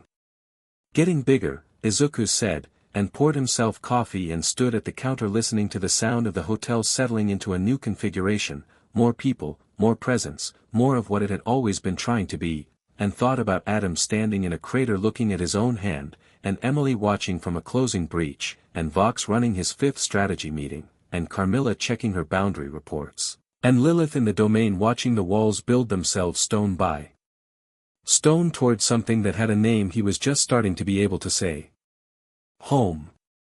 Not because it had always been his, but because he had chosen it and it had chosen him back, and the choosing had been made openly and clearly and without conditions, and that, he had learned the hard way and the long way, was the only kind that ever really held.